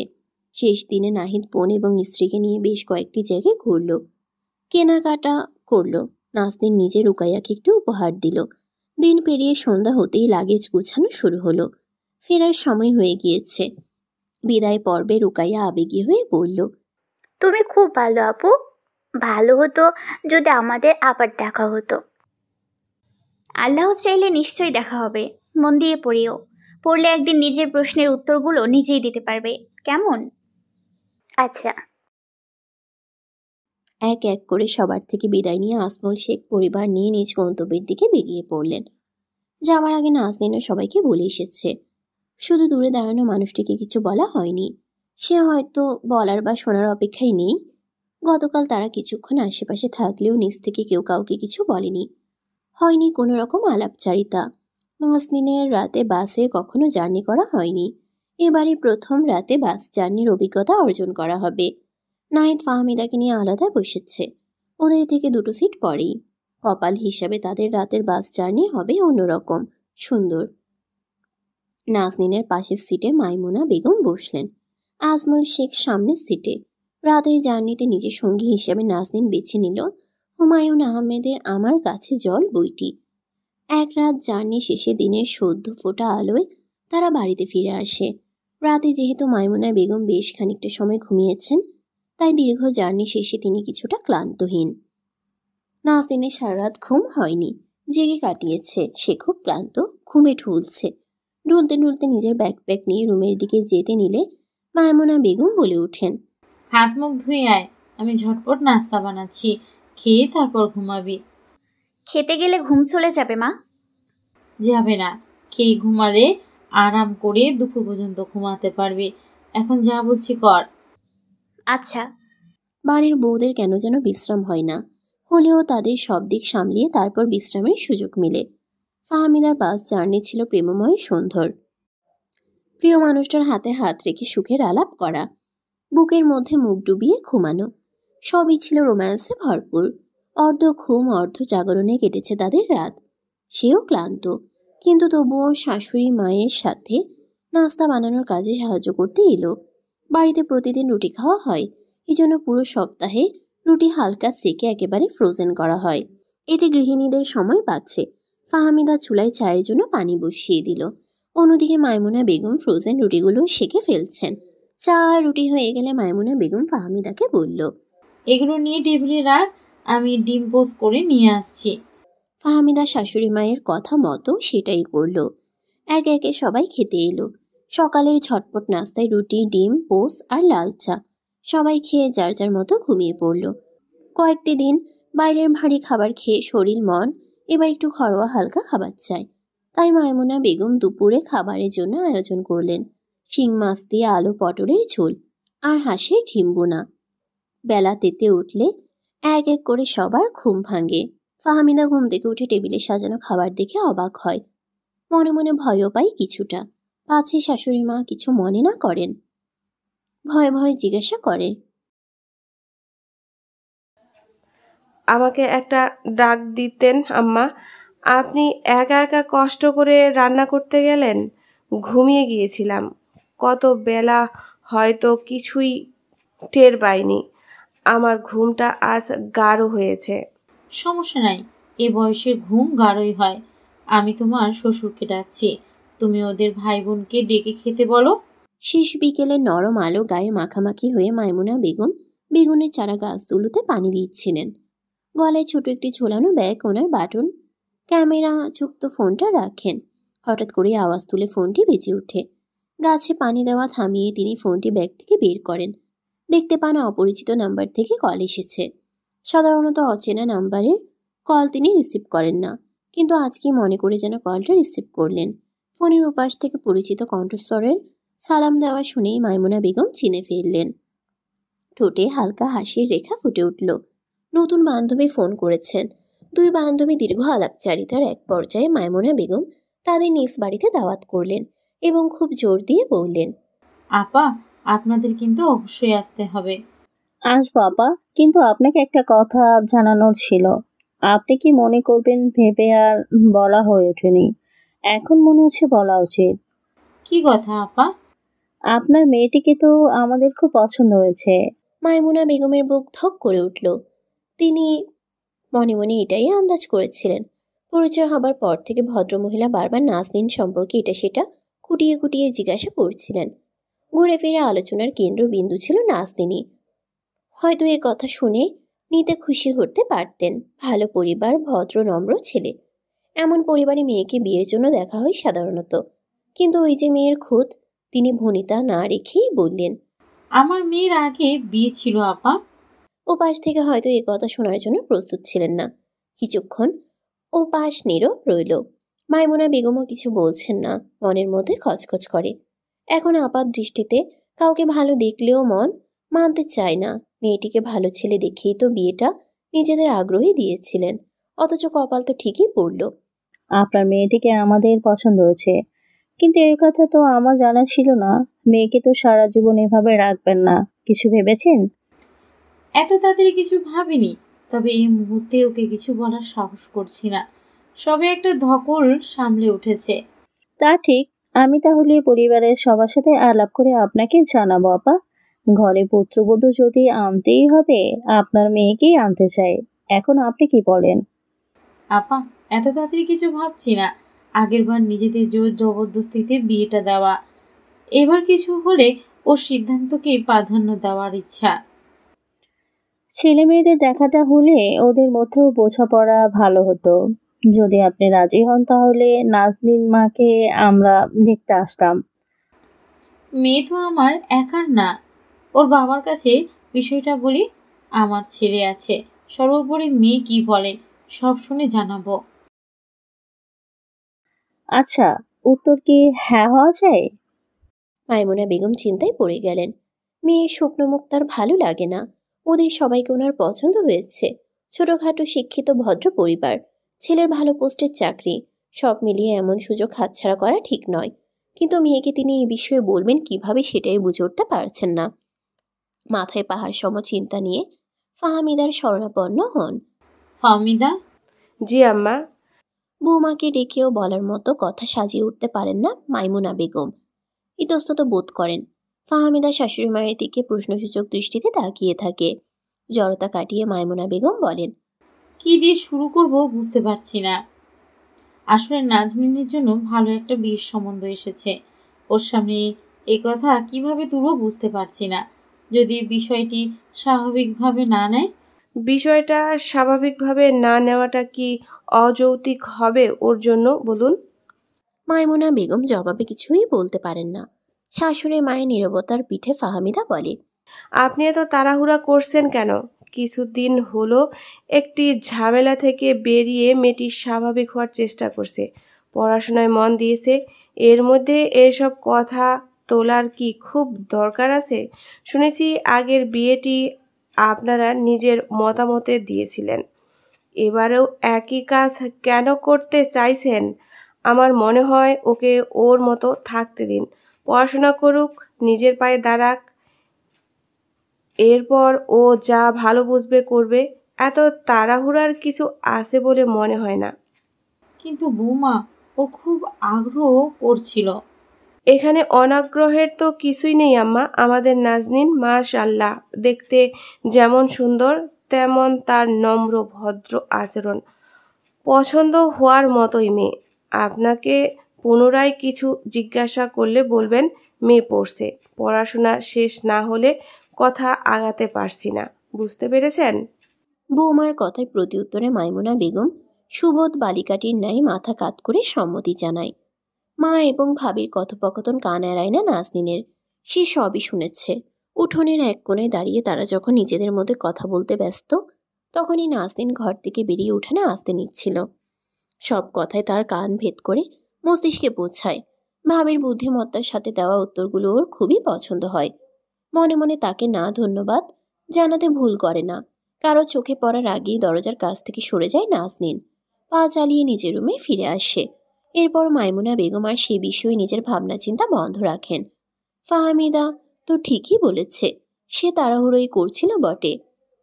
দিন দুয়েক পরে মাইমুনা বেগমের কাছে আবার কল আসে। বান্ধবী ফোন করেছে। কুশল বিনিময় শেষে জিজ্ঞাসা করেন, সে বিষয়ে কথা বলছেন বাড়িতে? আপা, আমি এত তাড়াতাড়ি কিছু করতে চাইছি না। মেয়ে আমার সবে একটি ঝামেলা থেকে মুক্ত হয়েছে, পড়াশোনায় মন দিয়েছে। আপাতত ওর পড়াশোনা শেষ না হওয়া অবধি কিছু ভাবতে পারছি না। ও পাশ থেকে দীর্ঘশ্বাসের স্পষ্ট শব্দ নাজনীনের কানে লাগে। মায়ের থেকে একটু দূরে বসেই অপেক্ষা করছিল ভালো কিছুর জবাব আসার। কিন্তু সে তো জানে না, দুর্লভ বস্তু যেমন খুব সহজে পাওয়া যায় না, তেমনি খুব করে চাওয়া মানুষটিকে খুব সহজে জীবনে পাওয়া যায় না। সৃষ্টিকর্তার এখানে বান্দার সাথে অপেক্ষা নামক খেলা খেলতে মন চায়। মহামহিম রব দেখতে চান অমুক বান্দার জন্য ওই বান্দাটি আদৌ উপযুক্ত কিনা। দীর্ঘ অপেক্ষার অঙ্গারে বান্দাকে পুড়িয়ে খাঁটি সোনা কিনা খতিয়ে দেখেন। রাজনের দিনকাল ভয়াবহ রকমের খারাপ যাচ্ছে। পেয়ালির ছুঁড়ে মারা ফ্রাই প্যানের আঘাতে হওয়া পায়ের ক্ষত রাজনের আজও শুকায়নি। অল্প একটু স্থানে যন্ত্রণাদায়ক ক্ষত হয়ে দাঁড়িয়েছে। চিকিৎসা নিয়েও জ্বালাপোড়া নিরাময় হচ্ছে না। অন্যদিকে হাওয়া ছাড়লেই তীব্র দুর্গন্ধে বাসায় টেকাও শুধু মুশকিলই নয়, মহা মুশকিল। বাসা বদলানো প্রয়োজন। পায়ের যন্ত্রণায় নিয়মিত অফিস করাও কষ্টকর হয়ে দাঁড়িয়েছে তার জন্য। বর্তমানে ছুটিতে বাসায় দিন কাটাচ্ছে সে। বেশ কিছুদিন যাবৎ বাসে থাকার কারণে পিয়ালির দিকে নজর পড়ছে রাজনের। কই, পেট তো ফোলা ফোলা লাগে না? এতদিনে প্রেগনেন্সির সেকেন্ড ট্রাইমেস্টারে থাকার কথা। শারীরিক মানসিক উভয় দিকেই পরিবর্তন হওয়ার কথা। অথচ পিয়ালি দিব্যি হেঁটে চলে বেড়াচ্ছে। কোনো পরিবর্তন নেই। এক দুপুরে খেতে বসে রাজন প্রশ্নটা করেই ফেলল। পিয়ালি, তোমার এখন কয় মাস চলে? কি? বুঝতে পারছো না? না। পিয়ালির এই না শব্দটি রাজনকে অনেকগুলো রহস্যের মুখোমুখি এনে দাঁড় করায়। মুহূর্তেই কপালের শিরা ফুলে ওঠে। মুখের স্পষ্ট রাগের চিহ্ন ফুটে ওঠে। খাওয়া থামিয়ে শঠান দাঁড়িয়ে পড়ে। বিপরীত পাশে বসা পিয়ালির চুলের গোছা ধরে টেনে নিয়ে আসে ড্রয়িং রুমে। চুলের গোছা থেকে হাত সরিয়ে মুখ চেপে ধরে। রাগান্বিত কণ্ঠে জিজ্ঞাসা করে, আমার সাথে এই নাটকটি কেন করলে? আমাকে কেন বলেছিলে তুই 3 মাসের গর্ভবতী? হঠাৎ আক্রমণের কারণ বুঝে উঠতে পারছিল না পিয়ালি। রাজনের প্রশ্নে উত্তর খুঁজে পায় না, থতমত খেয়ে যায়। অপরদিকে রাজনের হাতের চাপে মুখের চোয়াল ভেঙে আসার জোগাড় মেয়েটির। যন্ত্রণায় ছটফট করতে থাকে। ইশারায় ছাড়তে বলে, না, মুখ না ছাড়লে কথা বলবে কি করে? রাজনের শক্ত হাতের বন্ধ থেকে ছাড়া পেতেই পিয়ালি হাফ ছেড়ে বাঁচছে। বড় বড় করে ঘন শ্বাস নেয়। কিন্তু রাজন প্রশ্ন থেকে এক চুলও নড়ে না। ফের জিজ্ঞাসা করে, কেন এমন করলে বল? কেন মিথ্যাচার করলি আমার সাথে? তাহলে কি বিয়ে করতে আমায়? সেটা পরের প্রশ্ন। মিথ্যা বলে এত নাটক কেন করলে? কি ক্ষতি করেছি আমি তোর? কেন আমার সাজানো সংসার নষ্ট করলে? নষ্ট আমি করিনি, করেছো তুমি। কে? আমি করেছি? রাজন যেন নিজের কানকে বিশ্বাস করতে পারছে না। এ কথা আদৌ সত্য? সে নিজের সংসার নষ্ট করেছে? অবিশ্বাসের দৃষ্টিতে পিয়ালির দিকে তাকায়। পিয়ালি হাসে। এই হাসির পিছনের গল্প অনেক। বলে, কিছু হলে আমার উপর হাত ওঠাও। তোমার প্রাক্তন স্ত্রী তো পারলে আমাকে মেরেই ফেলে। সব দোষ কি শুধুই আমার? তোমার এক চুল দোষও কি নেই? রাজন প্রতি উত্তরে কিছুই বলে না। বলবেই বা কি? নিজেকে এই প্রশ্নের কাঠগড়ায় আগে কখনো যে দাঁড় করায়নি। রাজন তবুও নিজেকে নির্দোষ প্রমাণ করতে প্রতি উত্তরে বলে, দোষ আমি করেছি? নিজেকে প্রশ্ন করে দেখো, দোষ তোমার কি একটুও নেই? রাজন এবার কিছুই বলে না। নীরব নিথর হয়ে দাঁড়িয়ে রয়। থেমে থাকে না পিয়ালি। সে বলতে শুরু করে, আমি নিতান্তই দারিদ্র্য ঘেঁষা পরিবার থেকে উঠে আসা মেয়ে। অনেকগুলো ভাই বোনের মধ্যে আমি তৃতীয় জন। আমার চাচা ভুষা বাবা এতগুলো ছেলে মেয়ের প্রতি পালনে হিমশিম খেয়ে যাচ্ছিলেন। কোনো রকম এসএসসির পরে গার্মেন্টসে ঢুকলাম, প্রতিবেশী এক চাচার মাধ্যমে। বছরখানেক চাকরির বয়স পেরোলো, শহরে অভ্যস্ত হতে লাগলাম। এক পর্যায়ে তোমার সাথে দেখা। আমি ওয়ার্কার হিসেবে চাইবো উপর মহলকে হাতে রাখতে, যেন আমি সুযোগ সুবিধা অন্যদের থেকে বেশি পাই এবং স্যার ম্যামদের নেক নজরে থাকি। প্রায়শই বিভিন্ন রকমের খাবার বানিয়ে আনতাম। তার মধ্যে তুমিই বেশি খুশি হতে, খাবারের প্রশংসা করতে। তোমার সাথে আমার সখ্যতা বাড়তে লাগলো। আমার তোমাকে মনে ধরলো। ধরবে নাই বা কেন? তুমি শিক্ষিত, দেখতে ভালো, আমার থেকে উঁচু পজিশনে। আর কি চাই? কিন্তু তোমাকে একথা জানাবো কি করে? উঁচু নিচুর একটা তফাৎ আছে না? সাজগোজ বাড়ালাম, প্রথমে নজরে পড়লাম, তুমিও এগিয়ে আসলে, প্রেম হলো, একসময় ঘনিষ্ঠতা বাড়লো। একদিন জানতে পারলাম তুমি বিবাহিত। অথচ এই কথা তুমি আমাকে আগে বলনি। আমার সুন্দর উন্নত জীবন চাই, দারিদ্র্যের জীবন আর চাই না। হাঁপিয়ে উঠেছি, এজন্য তোমাকে চাই। তাতে তোমার জীবনে যে থাকে থাকুক, তুমি কিন্তু আমার থেকে সুখ খুঁজতে ভুলতে না। ঘরে যে তখন তোমার অত সুন্দর স্ত্রী, তাও তোমার মধ্যে আমি অন্যরকম মাদকতা টের পেতাম আমার ছোঁয়ায়। অথচ সৌন্দর্যে বিচার করলে আমি তার ধারে কাছেও নেই। অস্তিত্ব সংকটে তোমার আরো আষ্টেপৃষ্ঠে আঁকড়ে ধরলাম। সত্যি, আমি কনসেপ্ট করেছিলাম। তোমাকে দেখানো রিপোর্ট মিথ্যা ছিল না, কিন্তু তোমাকে পুরোপুরি ভরসা করে উঠতে পারছিলাম না, তাই কিছুদিনের মধ্যে অ্যাবর্শন করা হয়েছিল। তবে ততদিনে তুমি আমার উপর পুরোপুরি ঝুঁকে গেলে। স্ত্রী ছাড়তে দ্বিধা করলে না। তোমার স্ত্রী যেদিন তোমায় ছেড়ে গেল সেদিনও ফ্ল্যাট আমি গিয়েছিলাম। সে চলে যাওয়ার প্রস্তুতি নিচ্ছে।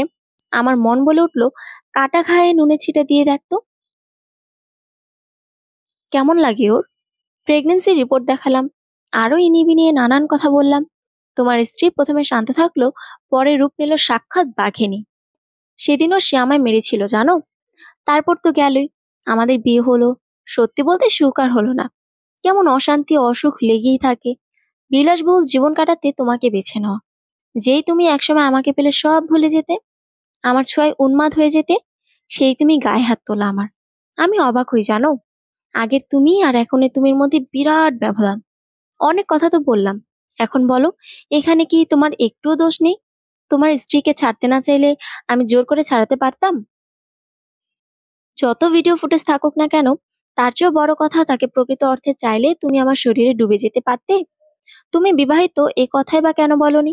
প্রথমে তো অজান্তে তোমার জীবনে এসেছি। শুরুতে সব জানানোর পর যদি সম্পর্ক আগাতাম বা শুরু করতাম, তাহলে তুমি বলতে পারতে সব দোষ আমার। আমি জেনে বুঝে এসেছি। আসলেই কি তাই? দোষ যদি করে থাকি তবে তুমি আমি দুজনেই করেছি। এ কথা যত তাড়াতাড়ি স্বীকার করবে তোমার জন্য ততই ভালো। পিয়ালি দীর্ঘ বক্তব্য শেষে টি টেবিলের উপর রাখা পানি ভর্তি জগ মুখে ধরেই ঢকঢক করে পানি খেলো। হাঁপিয়ে গিয়েছে সে। অন্যদিকে রাজন বিকারগ্রস্ত রোগীর ন্যায় দাঁড়িয়ে আছে, দৃষ্টি ঝাপসা, এলোমেলো। এভাবে কখনো ভাবেনি সে। পিয়ালিকে সে কিছুই বলল না, আর না পিয়ালি তাকে কিছু বলল। নাজনীন নিজেকে নিয়ে বড় বেশি ব্যস্ত। পরীক্ষা শুরু হয়ে গিয়েছে।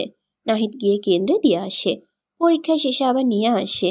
চারিদিকে বিপদ ফাঁদ পেতে থাকে, পরিবেশ অনিরাপদ। এর মধ্যে বোনকে একা পাঠাতে তার মন সায় দেয় না। যোগাযোগ চলে দুই পরিবারের মধ্যে। এখনো মুখোমুখি দেখা হয়নি তাদের। মাইমুনা বেগমের সাথে ছেলের মায়ের কথা হয়। কথার ফাঁক ফোক করে নাজনীনের খবর নেওয়া হয়। ও পাশ থেকে একজন আগ্রহ নিয়ে সে গল্প শোনে। একদিন বিকেল বেলায় ফাহামিদা বিকেলের চা নাস্তার আয়োজন করছিল। বারান্দার এক কোণে বেতের 3টি মোড়া পেতে রাখা, একটি গোল টি টেবিল, খালি জায়গায় কয়েকটা ইনডোর প্লান্ট। সেখানে প্রায়শই আড্ডা জমে বাড়ির 3 মানবীর। এই সময়টা বাড়িতে পুরুষ লোক থাকে না, তারা থাকে কর্মস্থলে। বিকেলের নাস্তায় তৈরি করা হয় আলু পুরি, চিকেন পাকোড়া আর ঘন দুধ চা। ফাহমিদা পুরি ভাজতে ভাজতে বলল, তুমি পকোড়াগুলো ভেজে ফেলো না বোন, আমার কিচেনে গন্ধ লাগছে, কেমন গা গুলিয়ে আসছে। নাজনীন ফাহমিদার দিকে সতর্ক দৃষ্টিতে তাকায়, মনের মধ্যে অন্য কিছুর ইঙ্গিত দেয়। আগ বাড়িয়ে কিছু জিজ্ঞেস করতে চেয়েও করে না। থাক না, সত্যি হলে সেই বলবে। বিকালের নাস্তার সাথে দারুণ আড্ডা জমে উঠেছে। আকাশ কালো করে বাইরে পড়ছে মুষলধারে বৃষ্টি। ঘরের মধ্যখানে পরিবারের কয়েকটি প্রাণী মিলে নিজেদের আলাপ আলোচনায় মশগুল। পারিবারিক আড্ডা পৃথিবীর অন্যতম সুন্দর দৃশ্যের একটি। বড় বড় চুমুকে আজমল শেখ চা শেষ করেন। মেয়ের উদ্দেশ্যে বললেন, তোমার পড়াশোনা কেমন চলছে মা? পরীক্ষা শুরু হয়ে গেছে শুনলাম, কেমন হচ্ছে? নিজের গম্ভীর দাপটের সাথে চলা বাবার মুখ থেকে মা নামক আদুরে সম্বোধনে নাজনীনের মন খুশিতে নেচে ওঠে। জীবনের চরম বাস্তবতায় ঘেরা সময়ে সে পরিবারের প্রত্যেকটি সদস্যকে পেয়েছে বন্ধুরূপে। নাজনীনের আর কিছুই বলা হয়ে ওঠে না। সদ্য ঘুম থেকে উঠে নাস্তা খেতে বসেছিল নাহিদ। স্ত্রীর অদ্ভুত কাণ্ডে বড় বড় চোখ করে সেদিকে তাকিয়ে থাকে। সে ঘটনা বুঝতে অপারগ। ফাহমিদা খাদ্যের বিসর্জন দিয়ে চোখ মুখ ধুয়ে ক্লান্ত শরীর নিয়ে ডাইনিংয়ের একটি চেয়ারে ধপ করে বসে পড়ে। এমন সময় নাজনীন এক গ্লাস লেবুর শরবত নিয়ে হাজির হয়। ফাহমিদা বিনা বাক্যে ঢকঢক করে গিলে নেয়। নাজনীন শুধায়, টেস্ট করিয়েছেন? বিস্মিত দৃষ্টিতে তাকায় ফাহমিদা, দুদিকে মাথা নাড়ায়। নাজনীন আবারও বলে, আগামীকাল টেস্ট করাবেন। আমার কথা বুঝতে পেরেছেন? না। আসলেই? এই যে খাবারে গন্ধ লাগা, হঠাৎ বমি হওয়া, এসব কিসের লক্ষণ জানেন না? ফাহমিদার ফোলা গাল দুটো হালকা গোলাপি আকার ধারণ করে। নাজনীনের কথায় বেচারি ভারী লজ্জা পায়। ভাইয়া জানেন? না। তাহলে সবাইকে গিয়ে বলি? এখন না, আগে শিওর হই। আচ্ছা। নাজনীনের ডিগ্রির আর একটি বছর আছে, 3য় বর্ষে উঠেছে। টুকটাক পড়াশোনা, মাঝে মধ্যে ক্লাসে গেলে বান্ধবীদের সাথে আড্ডা দেওয়া, ফুচকা খাওয়া, আইসক্রিম খাওয়া, এসবের মধ্যেই দিন কাটছিল। তার মধ্যে ফাহমিদা গর্ভবতী, ভাবের একটু আধটু যত্ন, দেখভাল, আসন্ন নবজাতকের জন্য ছোট ছোট কাঁথা সেলাই। হঠাৎ করে একদিন নাজনীনের নামে পার্সেল আসে। কুরিয়ার থেকে কল করে তাকে জানানো হয় অনুগ্রহ করে পার্সেলটি রিসিভ করতে। একদিন কলেজ থেকে ফেরার পথে কুরিয়ার অফিস ফিরে বেশ ভারী একটি পার্সেল, চোখ মুখে কৌতূহল উপচে পড়ছে। বাড়ি ফিরে সর্বপ্রথম পার্সেলটি আনবক্স করে, আবিষ্কার করে কালজয়ী লেখকদের লেখা কিছু বই এবং সাদা কাগজে নীল কলমের আঁচড়ে ফুটিয়ে তোলা একটি চিঠি, অথবা চিরকুটও বলা যেতে পারে। নাজনীন চিরকুটটি হাতে নিল, তাতে লেখা ছিল, আপনাকে দেখেছিলাম সমুদ্র পাড়ে, নীরব সরল কোমল একটি মুখশ্রী, যে মুখে লেপ্টে ছিল স্নিগ্ধতার আবেশ। জানেন, আমি মোহিত হয়ে পড়েছিলাম। আপনার নীরবতাকে ভীষণ পছন্দ হয়েছিল। আপনার নম্রতা, সভ্যতায় আমি অভিভূত হলাম। এরপর জানতে পারলাম আপনার পরিবারের সাথে আমার বাবা মায়ের সখ্যতা তৈরি হয়েছে। আমার বোনটিও আপনার আশপাশে ঘুরঘুর করে। আমার তখন মনে হয়েছিল এর চেয়ে খুশির যেন আর কিছুই হয় না। ইতিমধ্যে বুঝতে পেরেছে নিশ্চয়ই আমি কে। আমি জানি আপনার যে মন মানসিকতা, তাতে আমার হাবিজাবি লেখাপড়ার ধৈর্য এবং সময়টা আপনার নাও হতে পারে। তবুও আমার অবচেতন মন চাইছে আপনি পড়বেন। আমার বাবা মায়েরও আপনাকে পছন্দ হলো। এদিকে আপনাতে মন দিয়ে আমি ভেতরে ভেতরে কুপোকাত। ওনারা বিষয়টিকে জোর দিলেন। এ অবধি আমি চুপ ছিলাম। আপনার পরিবারের কাছে প্রস্তাব রাখতেই জানতে পারলাম অপ্রত্যাশিত কিছু কথা। আপনার জীবনে এত বড় একটা ঘটনা ঘটে গিয়েছে। এ কথা আমি জানা মাত্রই আমার শুধুই মনে হয়েছে এই মানুষটিকে কি করে ঠকানো যায়। এই মানুষটি যে জীবনে একবার পেয়েছে তার তো মাথায় করে রাখা উচিত। ঠকানো, কষ্ট দেওয়া এসব তো বহু দূরের কথা। আমি আপনাতে হারিয়েছি, এই কথা দুনিয়ার সব সত্যর মধ্যে একটি। আমার ছোট্ট জীবনে আপনাকে চিরসঙ্গী হিসাবে চাই, এটিও তেমনই সত্যি। আমি জানি না আমার রব কপালে কি লিখে রেখেছেন। আপনার মা জানিয়েছেন আপনার পড়াশোনা শেষে ভেবে দেখবেন। আমি জানি না আদৌ কি হবে না হবে। আপনার অবধি কথা পৌঁছেছে কিনা তাও জানি না। আমি আপনার প্রহর গুনছি। বিগত মাসগুলোতে আপনার প্রতি শুধু আমার অনুভূতি তীব্র থেকে তীব্রতর হয়েছে। আমি রাশভারী মানুষ, অথচ আমার সারাক্ষণ মনে হয় আপনাকে পেলে আমি অনেক গল্প করব। মনের মধ্যে কত কথা জমিয়ে রেখেছি, অথচ লিখতে গিয়ে শব্দ খুঁজে পাচ্ছি না। জানি না কেমন আছেন। আপনার মতো শান্ত শীতল মানুষকে দেওয়ার মতো বই ছাড়া অন্য কোনো কিছুকে বেস্ট মনে হয়নি। আমি আপনার হ্যাঁ উত্তরের আশায় পথ চেয়ে আছি। প্রতিনিয়ত সৃষ্টিকর্তার দরবারে দোয়া করছি, ওই মন ভাঙা মানুষটাকে তুমি আমার করে দাও। আমি আজীবন তাকে যত্নে ভালোবাসে মুড়িয়ে রাখবো। জীবনে কখনো যদি কাউকে দ্বিতীয়বার সুযোগ দিতে ইচ্ছা হয়, তবে সেই সুযোগটি আমাকে দিলে আমি আজীবন কৃতজ্ঞ থাকব। আমার ফোন নাম্বারটি দিয়ে রাখলাম। অনুগ্রহ করে কখনো যদি আপনার কণ্ঠস্বর শোনান। ইতি, রোমান। একবার নয়, কয়েকবার চিঠিটি পড়ল নাজনীন। তার মন ভাঙাচোরা মানুষকে নিয়ে কেউ অনুভূতি সাজাতে পারে, এও কি বিশ্বাসযোগ্য? নিজের বিশ্বাস করতে ইচ্ছে করে না এই জীবনে তার জন্য কেউ এতটা আগ্রহে অপেক্ষা করছে। এও কি বিশ্বাস করতে হবে তাকে? কারো থেকে উপহার পেলে তাকেও কিছু দিতে হয়, এটাই নিয়ম। নাজনীন দুটো বইয়ের সঙ্গে চিরকুটটি লিখে দিলে খুব সংক্ষেপে তাতে লিখল, কদম ফোটা ঘন বর্ষায় ছাতাহীন ঝুম বৃষ্টিতে ভেজার বড় ইচ্ছে। এই জীবনে এক পশলা রহমতের বৃষ্টির ন্যায় স্বচ্ছ নিরেট খাদহীন ভালোবাসা ছাড়া আর কিছুই পাওয়ার নেই। তখন বর্ষাকাল। পরপর 2 বছর কেটে গিয়েছে। আকাশ কাঁপিয়ে ভারী বর্ষণের দিনগুলোতে জীবনের নতুন শুরুর শুভক্ষণ নির্ধারণ করা হলো। গাছগাছালি বৃষ্টির পানি পেয়ে নতুন করে সজীব হতে শুরু করেছে।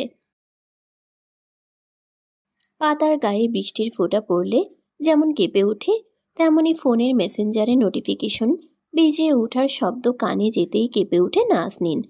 নিশ্চয় ওই মানুষটির মেসেজ। মনে হতে লজ্জায় অস্বস্তিতে নুয়ে পড়ে মেয়েটি। পাগল ছেলেটি 2 বছরেও তার পিছু ছাড়ল না। নাজনীন জানালা থেকে সরে আসে, ফোন হাতে নেয়। শীঘ্রই তাদের বিয়ে হতে চলেছে। শ্রাবণের মাঝামাঝিতে বিয়ের তারিখ নির্ধারণ করা হয়েছে। দুপক্ষের আলাপ আলোচনা হয়েছে। 2 পরিবার মিলে সব আয়োজন এই বৃষ্টি মুখর পরিবেশেই সেরে ফেলবেন। এবার অপেক্ষার অবসান হতে চলেছে। রোমানের মনের মধ্যে জমিয়ে রাখা ভালোবাসাগুলো ডালপালা গুছিয়ে বিরাট মহিরুহে রূপ নিয়েছে। অন্যদিকে নাজনীন মেয়েটি পড়ে রয় দ্বিধা দ্বন্দ্বের বেড়া জালে। তাই তো অপেক্ষা নামক আগুনে রোমানকে পুড়িয়ে আসল সোনা কিনা যাচাই করতে চাইছে। 2 বছরের ছেলেটির একঘেয়েমি ভদ্রতা নম্রতায় ভালোবেসে অপর পক্ষের কোনরূপ প্রতিক্রিয়া না পেয়েও পাগলের মতো ভালোবাসা নাজনীনের হৃদয় ছুঁয়েছে। তাই তো পরিণয়ে সম্মতি জানিয়েছে নীরবে। এখন দেখার পালা পাগল ছেলেটি তাকে কতটুকু ভালোবাসে মুড়িয়ে রাখবে। মেসেজে রোমান লিখেছে, স্নিগ্ধতা কোন রঙের পোশাক পরবেন বিয়েতে? নাজনীন মেসেজের রিপ্লাই দিতে একটু সময় নিল। গালে আঙ্গুল ঠেকিয়ে ভাবতে লাগলো। মিনিট খানিক পরে মনে কাঙ্ক্ষিত উত্তর আসতেই জবাব দিল, সাদা। ও পাশের মানুষটা হয়তো কিঞ্চিত অবাক হলো। সাদা কোনো বিয়ের পোশাক হতে পারে? তবুও নিজের অবাকতা নিজের কাছে রেখে পুনরায় মেসেজ করলো, শাড়ি, লেহেঙ্গা না গাউন? শাড়ি। একটা প্রশ্ন করতে পারি স্নিগ্ধতা? নিশ্চয়ই। বিয়ের শাড়ি সাদাই কেন, অন্য রং কেন নয়? জাস্ট কৌতূহল থেকে জানতে চাওয়া। মেঘেদের রং সাদা, বর্ষার কদম সাদা, বর্ষার বৃষ্টি সাদা। আমার মনে হয় যে মানুষটিকে জীবনে জড়াতে চলেছি তার মনটাও সাদা। তাহলে সাদা রং কেন নির্বাচন করব না? স্নিগ্ধতা, আপনি জানেন কি, যার মন সুন্দর কেবল সেই অন্যের মনকে সাদা আখ্যায়িত করতে পারে। আপনাকে আরও একটি কথা জানিয়ে রাখি, সাদা রং আমার ভীষণ পছন্দের। এভাবে মিলে যাবে ভাবিনি। মিলে যাওয়ার জন্য তাহলে আমাকে ধন্যবাদ জানান। ধন্যবাদ তো আপনাকে সবসময় জানাতেই হয় মিস, আমাকে এতটা সহ্য করার জন্য, বাকিটা জীবন আপনার পাশে থাকার সম্মতি জানানোর জন্য, আর কত কির জন্য যে জানাতে ইচ্ছে হয়। পাগল লোকটার পাগলাটে অনুভূতির বহিঃপ্রকাশ নাজনীনকে ভেতরে ভেতরে অস্থির করে তোলে। মুখে লেপ্টে থাকে নিঃশব্দ লাজুক হাসি। অন্যদিকে রাজনের জীবনে চলছে ঘোর অমানিসার প্রহর। স্ত্রী নিয়ে গ্রামের চাষাভুষার কাজ করে দিনাতিপাত করছে। সকালে একটু গুড় আর এক মুঠো মুড়ি খেয়ে কাঁধে কোদাল চাপিয়ে মাঠে যায়। মাথার উপর রোদ উঠে আসতেই পেয়ালি স্টিলের থালায় ভাত তরকারি বেড়ে উপরে আরেকটি থালা দিয়ে ঢেকে গামছা দিয়ে বেঁধে নিয়ে যায়। মাঠের আইলের সবুজ ঘাসের উপর বসে দিন মজুরের মতো সে খাবার গাপুস গুপুস করে গিলে রাজন। তাদের এই অবস্থা একদিনে হয়নি, ভেতরে ঘটে গিয়েছে অনেক কাহিনী। পায়ের হওয়া ক্ষত নিয়ে বহু ভুগতে হয়েছে। ভাগ্য সহায় না হলে অল্প আঘাতেও অনেক বড় ক্ষতি হয়ে যায়। রাজনকে দেওয়া পিয়ালির সেই পায়ের আঘাতে হওয়া ক্ষতর যন্ত্রণা দিনকে দিন বেড়েই চলেছিল। উন্নত চিকিৎসা, ওষুধপত্র, ভেষজ গুণ সমৃদ্ধ ওষুধ, কোনোটাই তার ক্ষত নিরাময়ে কাজে আসেনি। দিনের পর দিন অফিস কামাইয়া একসময় চাকরিটা হাতছাড়া হয়। হাতে টাকা পয়সা যা ছিল সে বছর খেয়ে পড়ে দিব্যি চলেছিল। এরপর নিজেদের পেটের দায়ে বাসা বাড়া ভাবত বিরাট অঙ্কের ঋণ জমল। দুর্গন্ধে অতিষ্ঠ হলেও বাসা আর বদলাতে পারেনি। পরবর্তীতে বড় বাসার ভাড়া ঠিকঠাক পরিশোধ করতে না পারায় ছোট্ট টিন শেডের খুপড়ি ঘরে আশ্রয় নিতে হয়। বাসার সব জিনিসপত্র বিক্রি করতে করতে ঠেকেছিল শুধুমাত্র একটি তোষক আর কিছু হাঁড়ি বাসনকোসন। পায়ের ক্ষতে একসময় পোকা ধরে গেল। পোকারা কিলবিল করত পায়ের মধ্যে। 2টা আঙ্গুল কেটে বাদ দিতে হয়েছে। পাওনাদাররা রোজ বাড়ি বয়ে কথা শুনিয়ে যেত, হুমকি দিত, পয়সা পরিশোধ না করলে জেলে পুরবে। এর মধ্যে বোঝার উপর শাকের আটি হয়ে নেমে আসা আরেক দুঃসংবাদ, পিয়ালি কখনো মা হতে পারবে না। তার সন্তান ধারণের সেই নারীটিই তো নেই। অ্যাবর্শন করার সময় নারীটি কেটে ফেলা হয়েছিল। এই সংবাদ রাজনকে একেবারে নিস্তব্ধ করে দিয়েছিল। শারীরিক মানসিক উভয় দিক থেকে এসে ভেঙে পড়ল। সিদ্ধান্ত নিল শহুরে জীবন ছেড়ে শেষ ভরসা হিসেবে গ্রামে ফিরবে। পিয়ালিকে সাফ সাফ জানিয়ে দিল, তোমাকে বিয়ের মোহরানা দিয়ে ছাড়ানোর দিন আমার নাই। আমি নিজে পথের ফকির। তোমার পথ তুমি দেখে নাও। যে কটা দিন আয়ু আছে মা ভাইদের পায়ের তলায় কাটিয়ে দিতে চাই। ওরা লাথি দিয়ে ফেলতে চাইলেও আঙুল ধরে চলে থাকবো। রাজনকে অবাক করে দিয়ে পিয়ালি থেকে গেল। তাকে ছাড়ল না। সব হারিয়ে নিঃস্ব হয়ে বাড়ির পথ ধরে। মা হলে হরেক যন্ত্রণা। মা ভালোটা সন্তানটাকে যেমন বুকে আগলে রাখে, তেমনি খারাপটাকেও পায়ে ফেলতে পারে না। আমতা আমতা করে মায়ের কাছে ঠাঁই হলো তাদের। ভাইয়েরা নীরব রইল। তার আগমনে তাদের মধ্যে কোনো হেলদোল দেখা গেল না।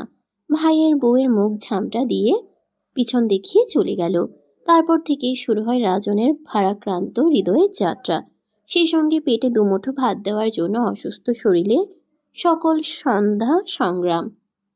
দিনের শুরুতে নরম রোদের আনাগোনা দেখা গেলেও বেলা বাড়ার সঙ্গে সঙ্গে আকাশে উজ্জ্বলতা বাড়ার পরিবর্তে আকাশ কালো হতে শুরু করলো। নাজনীন মেঘলা আকাশের দিকে তাকিয়ে হেসে বলে ওঠে, শ্রাবণ দিনের বিয়েতে বৃষ্টিরা না নামলে হয়, ওরাও যে বিশেষ নিমন্ত্রিত অতিথি। জুম্মার নামাজ শেষে মসজিদেই তাদের বিয়েটি হলো। বিয়ের শেষে ইমাম সাহেবের খুতবা ও খেজুর বিতরণের মধ্য দিয়ে বিয়ের একপাক্ষিক কাজ শেষ হলো। কবুল বলার সময়ে রুমান একবার দুবার নয়, বারবার কবুল শব্দটি উচ্চারণ করে ফেলল। হাসির হুল্লোড় পড়ল তাতে। কান্নার নোনা পানির সাথে কবুল উচ্চারিত হলো নাজনীনের কণ্ঠনালী দিয়ে। কাপা হাতে সই করল রেজিস্ট্রি খাতায়। জীবনকে জড়ালো আরেকটি মানুষের সাথে। দ্বিতীয়বার জীবনের নতুন শুরু হলো। দুহাত ভর্তি মেহেদিয়ার সাদা রঙের সুন্দর শাড়িতে নাজনীনকে রূপকথার কোনো এক অপরূপা রাজকন্যার মতো লাগছে। মাথার সাদা দোপাট্টায় সৌন্দর্য যেন ঠিকরে পড়ছে রুমের দেয়ালগুলোতে। বিয়ের কাজ সমাধা হতেই বর কনেকে একত্র করা হলো। সাদা রঙের পাঞ্জাবিতে রোমানের সৌন্দর্য চোখে পড়ার মতো। ছেলেটিকে ভীষণ স্নিগ্ধ লাগছে। পাশাপাশি দুটো মানুষ, নতুন জীবন যাদের শুরু হলো শুধুই তাদের ঘিরে। কেউ কারো সঙ্গে কথা বলল না। রুমান নিঃশব্দে নাজনীনের একটি হাত শুধু মুঠোয় বন্দি করল। মাইমুনা বেগম আজ মহাব্যস্ত। কান্না লুকাতে তিনি ব্যস্ততার ভান করছেন। চোখ ঘুরিয়ে মেয়ে এবং জামাইকে দেখছেন আর মনে মনে দোয়া করছেন, এবার যেন মেয়েটি সুখী হয়। বিদায়ের বেলাটা ছেলে পক্ষের যতটা আনন্দের, মেয়ে এবং মেয়ে পক্ষের তেমনি কষ্টের যন্ত্রণার। রোমানের মুখে বিশ্বজয়ের হাসি, অন্যদিকে নাজনীনের চোখ ভর্তি পানি। মায়ের 1 বছরের মেয়েটি ছাপিয়ে ফুপুর কোলে উঠে পড়ল। ভারী সাজ পোশাকেও নাজনীন তাকে জড়িয়ে ধরল, বুকের সাথে মিশিয়ে রাখল কিছুক্ষণ। মা বাবা ভাই ভাবির সাথে আলিঙ্গন, ভরসা পাক্কর মধ্য দিয়ে রোমান বউ নিয়ে উঠল গাড়িতে। গাড়ির চাকাগুলো সচল হতে নাজনীন খোলা জানালায় মুখ বাড়িয়ে পিছন ঘুরে তাকায়। পিছে চোখ ভরা পানি নিয়ে তাকিয়ে আছে তার স্বজনেরা। সাদা রঙের একটি দোতলা বাড়ির সামনে গাড়ি এসে থামে। রোমানের হাত ধরে শ্বশুরের ভিটায় পা পড়ে নাজনীনের। রুকাইয়া দৌড়ে এসে জড়িয়ে ধরল, মায়ের নামে অভিযোগ করল, শুধুমাত্র বৃষ্টির জন্য মা আমায় যেতে দিল না, কোনো মানে হয় বলো মিষ্টি ভাবি? মিষ্টি ভাবি? মিষ্টি ভাবি ডাকটা কানে পৌঁছাতেই নাজনীনের মনটা ভালো লাগার আবেশে ছেয়ে উঠল। এক হাত বাড়িয়ে রুকাইয়াকে কাছে টেনে নিল। বৃষ্টির দিনে বাড়িতে একটু কাদা জড়াবেই, তার উপর সেটা যদি হয় বিয়ে বাড়ি। কিন্তু নাজনীনের সদ্য হওয়া শাশুড়িমা ভীষণ খুঁতখুঁতে স্বভাবের মানুষ। তাই সাদা টাইলসে কাদার ছাপ পড়তে না পড়তেই এক নারী মুখ সেটি বারবার পরিষ্কার করে চলেছেন। অন্যদিকে কিচেন থেকে ভেসে আসছে খাবারের ঘ্রাণ। বাড়ির ভেতরের আশপাশটাও সাদা নকল ফুলে সেজে উঠেছে। বৌমাকে দেখে শাশুড়িমা জড়িয়ে ধরলেন। আস্তে কোনো সমস্যা হয়েছে কিনা জানতে চাইলেন। নাজনীন নম্রতার সাথে উত্তর দিল। শাশুড়ি বৌমা কথা বলায় ব্যস্ত হয়ে পড়ল। এরপর একে একে আত্মীয় স্বজনের মাঝে নিজেকে হারিয়ে ফেলল নাজনীন। রোমানের সাথে নাজনীনের দেখা হলো বাসর ঘরে। হলুদ সাদা মোমবাতি আর ফুলে ফুলে সেজে উঠেছে বাসর ঘর। তার মধ্যে সাদা জামদানি গায়ে জড়িয়ে হাঁটু ভাঁজ করে বসে আছে এক মানব পুতুল। সাদা বর্ণের সাদা শাড়ি, হালকা সাজের সোনার গহনায় সেজে উঠেছে এক অপূর্ব নারী মুখ। মুখে কোনো প্রসাধনীর ছোঁয়া নেই, আপাত মস্তক প্রাকৃতিক সুন্দরী। রোমান নববিবাহিত স্ত্রীকে দেখে সম্মোহনী চোখে তাকিয়ে রইল কিছু সময়। ঘোর কাটতেই ধীর পায়ে এগিয়ে গেল নাজনীনের কাছে। হাত ধরে হাঁটা ধরল ছাদের দিকে। নাজনীন পুতুলের মতো পিছনে চলে। বাইরে ঝুম বৃষ্টির তালে রুমুঝুমু শব্দ তৈরি হচ্ছে। তার মধ্যে রোমানের পায়ের তালে তাল মিলিয়ে হাঁটছে তার নববধূ। এবারে ছাদে একটি ছোট রুম আছে, যেটা রোমান বড় হবার পর থেকে নিজের ব্যক্তিগত লাইব্রেরি ও অবসর জ্ঞাপনের স্থান হিসেবে ব্যবহার করে আসছে। রোমান নাজনীনকে নিয়ে সেখানে গেল না। রাতের খোলা ছাদে মুষলধারে বৃষ্টির মধ্যে নববধূকে নিয়ে দাঁড়ালো রেলিং ধরে। বৃষ্টির বড় বড় ফোঁটা তাদের ভিজিয়ে দিচ্ছে। বৃষ্টির ফোঁটার তালে হালকা কেঁপে উঠছে নাজনীন। রোমান নাজনীনের হাত ছেড়ে তার দিকে ঘোরায়। সময় ব্যয় না করেই নাজনীনের সামনে হাঁটু গেড়ে বসে পড়ে। নাজনীনের দিকে একগুচ্ছ কদম ফুলের তোড়া ধরে বলতে শুরু করে। এই কদম ফোটা ঘন বরষার নিঝুম রাত সাক্ষী রেখে বলতে চাই, আমি তোমাকে ভীষণ ভালোবাসতে চাই। তোমার প্রতি হওয়া মুগ্ধতা, মায়াকে প্রতি মুহূর্তে বাড়াতে চাই। তোমাকে আদরে আদরে ভরিয়ে রাখতে চাই। তোমার হাত দুটো আজীবন শক্ত করে ধরে রাখতে চাই। হুটহাট তোমার কোলে মাথা রেখে ঘুমাতে চাই। আমার এই এত এত চাওয়াকে কি পূর্ণতা দেওয়া যায় মিস রোমান শিকদার? এত মোহনীয় আবেগ মাখা আবদার, এ আদুরে ভালোবাসা মাখা আবদার কি নাজনীনের প্রত্যাখ্যানের সাহস আছে? না আদৌ সম্ভব। নাজনীনের চোখ গড়িয়ে পানি পড়তে থাকে। এ কান্না দুঃখের নয়, তীব্র সুখের। হাত বাড়িয়ে কদম গুচ্ছ রোমানের থেকে নিয়ে তাকে দাঁড়াতে বলল। রোমানের বুকে মাথা এলিয়ে দিয়ে বলল, আপনার আবদার প্রত্যাখ্যানে সাধ্য আমার নেই। আমি কি সুখের আশায় চেয়ে থাকতে পারি আপনার দিকে? রোমান নাজনীনের মুখের চোখ বেয়ে পড়া পানি ও বৃষ্টির পানি স্রোত দু হাতে মুছে দিয়ে বলল, নিশ্চয়ই আমার প্রিয়তমা, আমার সুখ তাতে, যেখানে তুমি সুখী আমিও যে তোমার দিকে তাকিয়ে রই সুখের আশায়। এর পরের ঘটনাটা উষ্ণ। দুজন দুজনার খুব কাছাকাছি আসে, ঠোঁটে ঠোঁট ছয়। হঠাৎ করে বিদ্যুৎ চলে যাওয়ায় ছাদের এক কোণায় টিমটিমে জ্বলা লাইটটাও নিভে গেল। প্রগাঢ় আধারে তলিয়ে গেল ভিজতে থাকা দুজন নরনারী। প্রকৃতি তাদের একান্ত কিছু সময় উপহার দিতে চায়, যে সময়ের সাক্ষী কেউ না হোক, শুধুই দুজন দুজনার। সমাপ্ত।